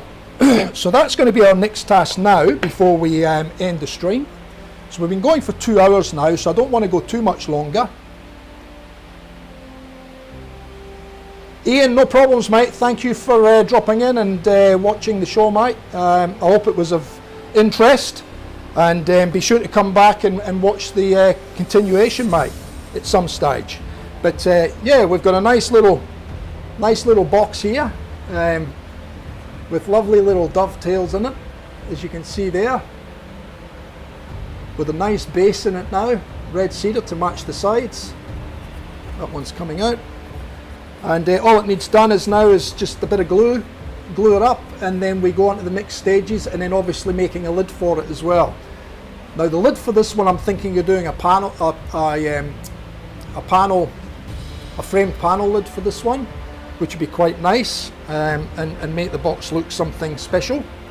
So that's probably what I'll be doing with this one. And then the uneven one, I'll hand cut those final pins, and hopefully I can show you the difference in the uneven sided box to a normal box, an even sided box. But anyway, hopefully you've seen some interest, and the time it took. I mean, 2 hours we've been at this, and we've virtually made, or got, you know, the carcasses ready for 2 boxes basically, and I had to cut a few other bits and pieces along the way. So you can see how much time it can save in hand cutting all these dovetails and everything else, when you can actually do it on the jig, everything done on the router, and it can save you a lot of time. So what I'm going to do now, guys, is I'm just going to change that bit over, actually the bearing over, because I'll put the big bearing in, because that's the one we always need first. So I'm going to put the big bearing on, and it will be ready to go for the other box when we get that one sorted.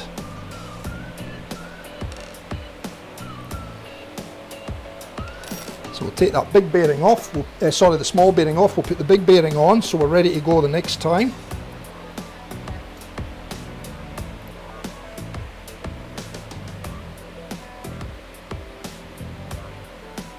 No worries, Ian, we'll catch you later, buddy.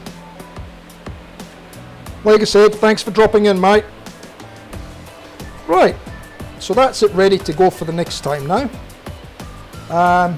So we'll put that away, because I'm not going to be doing the bottom of that other one until we get the box ready. So I'll have to hand cut those other pins. Now, take this bit out.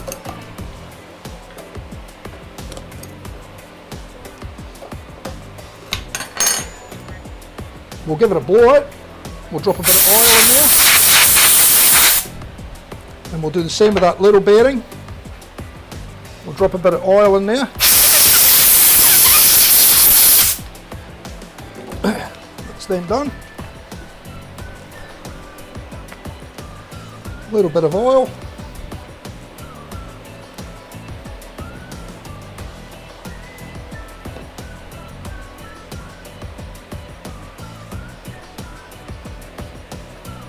That's that one.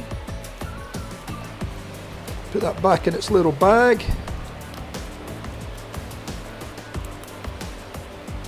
A little bit of oil.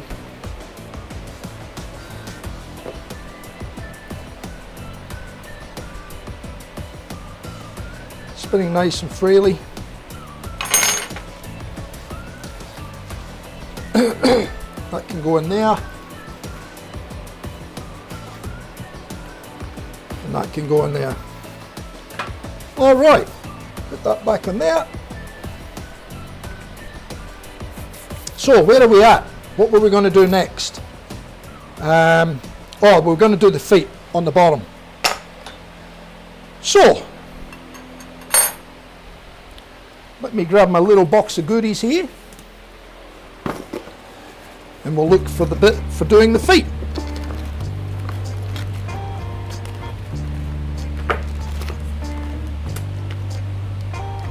There it is. It's that one. A little spiral cutting bit.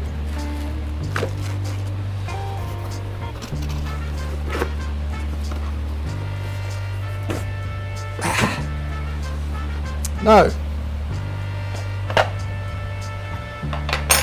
probably need to put that little smaller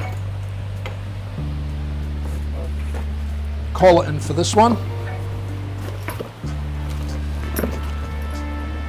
That'd be the one. Yep. Put the big one back in there for now.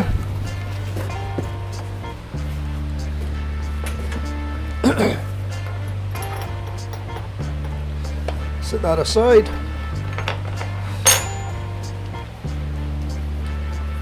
You got any questions, Brett? Just ask, sing out, mate. Sing out. I'll try and answer them the best I can.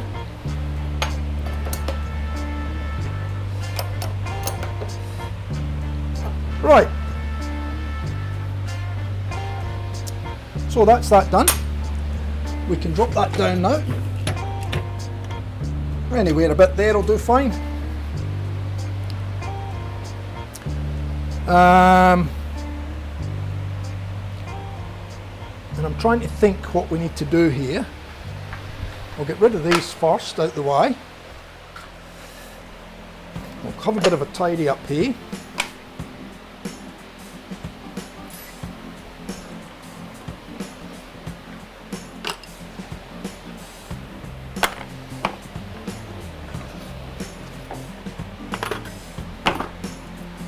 Don't like having too much on the router table at any given time, for obvious reasons. Now what we're going to do now is we're going to actually use this fence and I will need to pull the box apart again.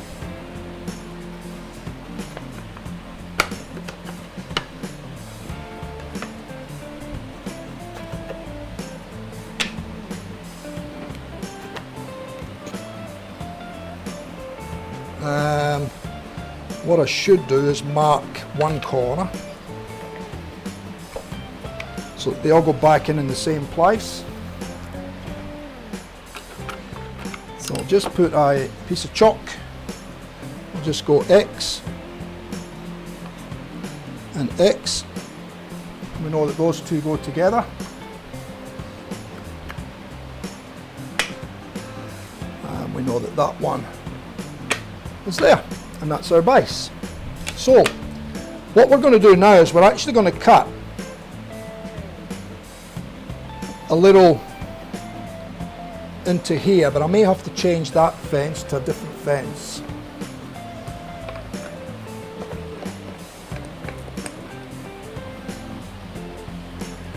So we'll set that one over there. I'll grab this one, which is an old scabby one that I cut up some time ago when I had to do something on the router table. Ah, Razorburn, how are you, buddy?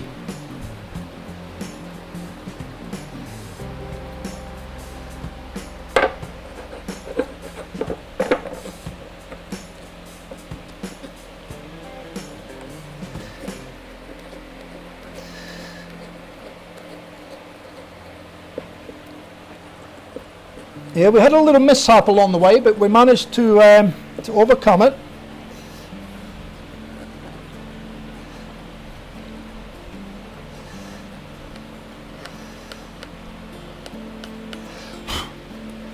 So that's fine. See, so we only want to take a little bit off the bottom because we've only got that amount of material to play with. See. So what we're going to do is we're going to take 3mm off there. So what we should have there is 6mm plus the 4mm for the trench is our 10mm. So we only want that cutter to take off 3mm.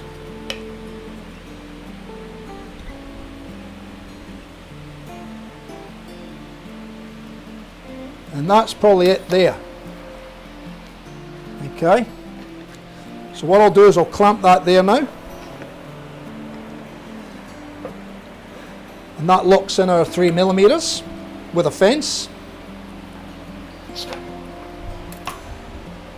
And then what we're going to do is on these,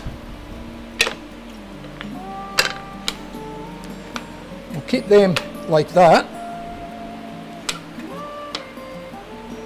So on these ones we're going to put a 40mm foot. So I'll get my pencil again. So we're going to put a 40mm foot on the fronts and the back, and on the sides we're only going to go 30mm.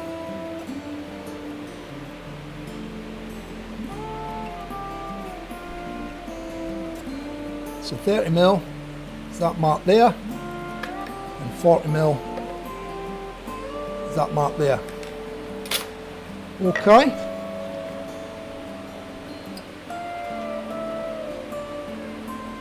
I should have actually gone the other way. I should have marked it from the other end.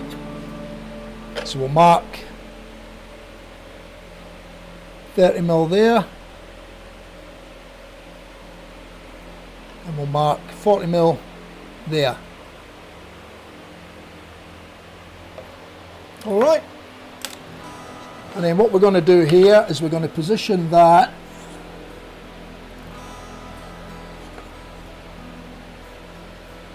to the left hand side of that bit, and we're going to put a little stop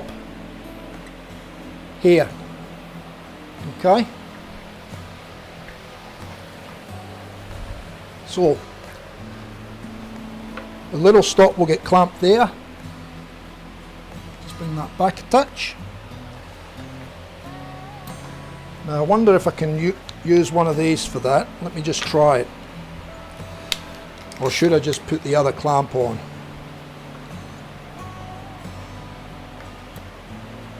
Yeah, I might use the other clamp. Probably better being safe than sorry, eh?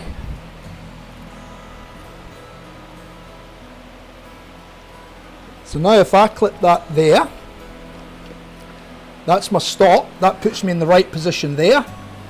Okay, and you'll see what we're going to do now. So I'm just going to, what I'm going to do is, now that I've set that up, I think if I show you on that camera there, you'll see we've got the little stop set up here. Thanks, Phil. We've got the little stop set up here. I've got the fence locked in. I've set that to about 3mm, right? So what I'm going to do is I'm going to bring the timber against here, then I'm going to drop it onto the bit, make a cut, then I'm going to slide it along till we get past halfway, then I'm going to turn it round. I'm going to lock that side into the stop and come in from the other end and cut back as well. Okay?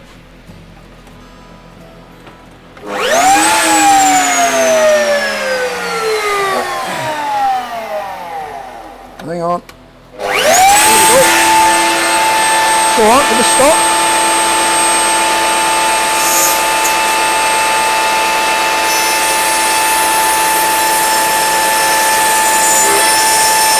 Past halfway, take it off, come back on,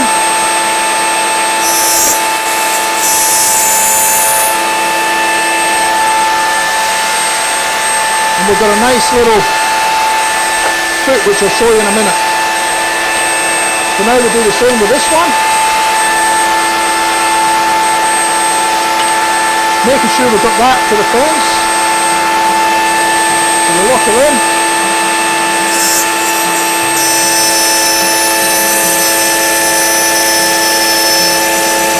Past halfway, lock it back in, and now got a nice clean surface and a little foot.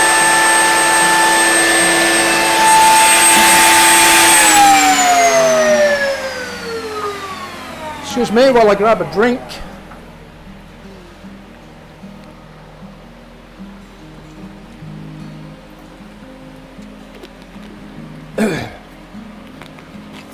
So as you can see, there's very little in the way of measuring things.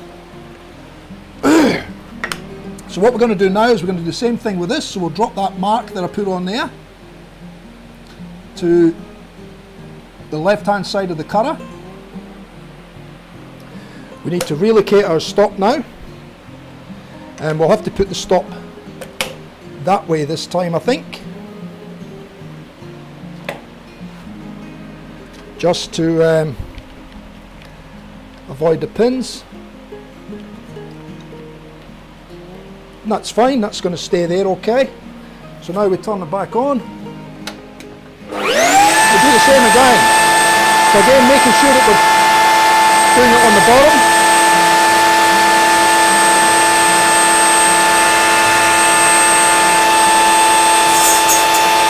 On we go, move it along, past halfway. Take it off.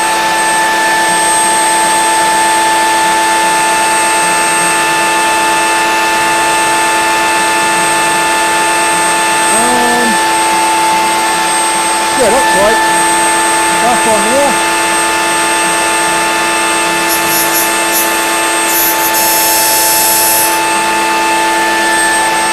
And now we've got our two little feet on that now. Same again against the fence.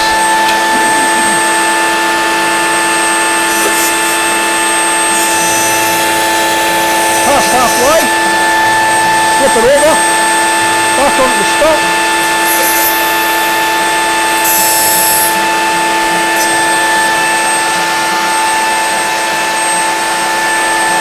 And there's our little feet.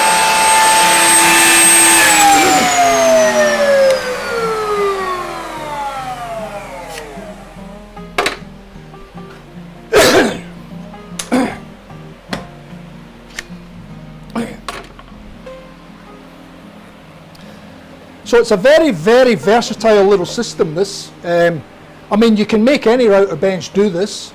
It's having the dovetail jigs that and all the different cutting bits that actually make it up as a unit, you know.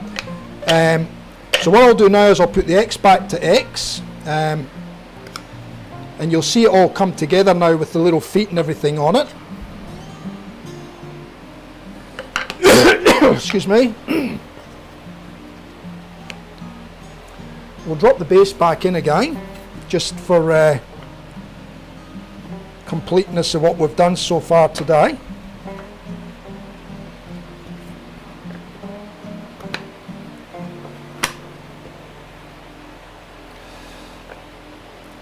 So now you can see on the bottom we've got our little feet. So what happens is when we sit that down now, it just makes the bottom of the box look a little bit more attractive. So what I'll do is I'll switch to the other camera, switch to camera 2, and I'll zoom that out a little bit because we are in pretty close there to let you see the colours working, but if I zoom out a bit you'll see the box better now, and you'll see the little feet. So, you know, you can see the feet front and side. And it just, what it does is it lifts the box a little bit and just doesn't make it look like a flat plain box sitting on a table. Now let me just get that bit out the way before we knock something into it and break the bit or mark the timber.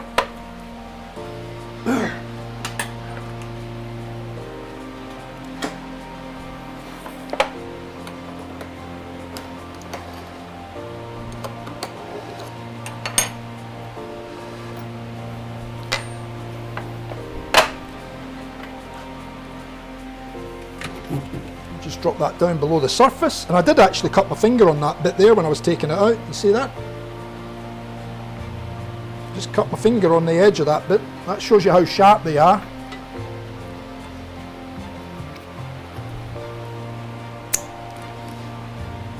Okay.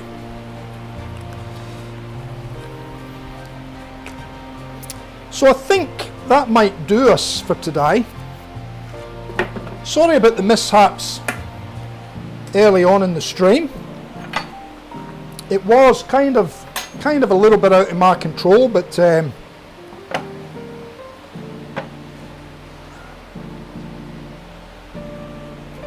there's our finished result for today's work. And you can see we've got the other one here, but just because of my newness to the whole thing, I sort of made a mistake on the positioning of or the size of the dovetails that I've put into that box. So I'm going to cut the last little pin up here myself by hand, just to finish the whole thing off, because it's a half pin that needs to be up here, not a full pin. So I'll cut that in by hand, and then when we come back on Tuesday night, hopefully I'll have that one ready to go. This one here, hopefully we'll have this one ready to go. And then what I'll do is offline, I'll glue this one together and clamp it up so that basically we're ready to continue on with that one. And what we'll probably end up doing with this one is making a panel, a framed panel lid. So we'll have a nice decorative timber in the panel, and then we'll have a lighter coloured or something, whichever way we go, whichever way I decide to go for the frame. And what I'll do is I'll probably pre-cut a lot of that on the saw and get it ready, basically, so it's ready to go onto the box. We can do the routing for the rebates and stuff like that, and then it will be a case of gluing that up again, and then that will make the lid for the box, and then we can set the hinges and everything on that. So I'll show you how we do the hinges, and then the other one we'll follow on a bit more detail with this one and show you how we're going to do that one. We may end up doing a panel framed lid for that as well, although I do have a solid piece of red cedar basically already cut for that one. So that's our base for this one, and that was the lid that I was going to use. So we'll see. I mean, we'll work it out. We'll have a look as we go, and we'll make changes as we go. So as you can see, it doesn't take long to actually put a couple of boxes together when you use this setup. The jig system itself, once you get your head around it, is really, really simple, and pretty much everything that you do to these boxes, you're doing on the router. Obviously you need to have the materials to dress up the bores to size and thickness and all that sort of thing, or you can pre-buy the timber already cut and dressed to size, and then basically all you've got to do is do all your bits of stuff on the router, cutting your dovetails, your pins, your rebates, all that sort of stuff, and then cutting the timber to size. So all you'd really need would be a router table and a drop saw, and obviously make up a few jigs. Yeah, Brett, we got there in the end, mate. It's a shame that we had the mishaps in the beginning, but look, like I said, it's kind of out of my control, to be honest. Not a lot I can do about it. But anyway, we got there in the end. We've got a nice little carcass for the box. Like I said, it looks quite pleasant sitting up on its little feet there now, rather than just a box sitting down on the table. And yeah, we'll get on to making a lid and hinges, and we're going to make a little felt panel to go in the bottom of the base. So we'll cover a piece of ply and a piece of felt, put a little tab on it for lifting it in and out of the box. So we're going to do all that. It'll be a nice little box when it's finished, and yeah, so I think that'll do us for now. I hope that was of some entertainment to you. Hopefully the startings of the show didn't mess up too much.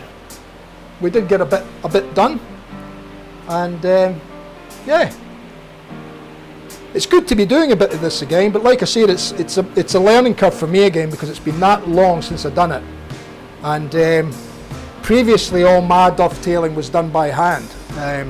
So you know, you'd spend hours doing it, and at the end it just got really laboursome, you know. So when I got onto the Gifkins Dovetail jigs, I bought the whole setup, basically all the different jigs for dovetails, different size dovetails, finger joints, so we can do finger joints as well as dovetails as well, and basically bought all the different bits so that you can virtually, from woe to go, or go to woe, you can do boxes and you know, make them quite attractive boxes, not just any old box, you know.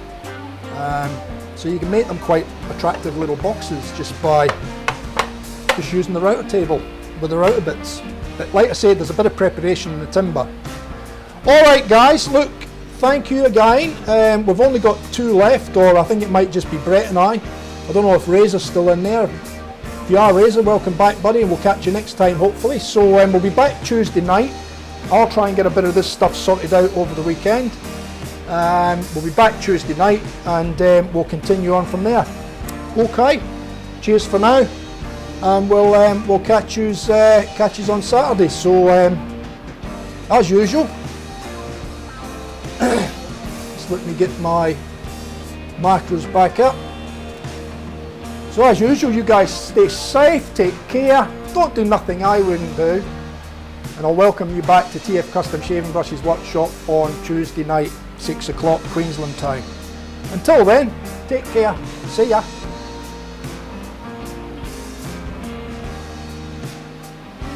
Now my end screens don't want to work. Oh well, we'll see you later.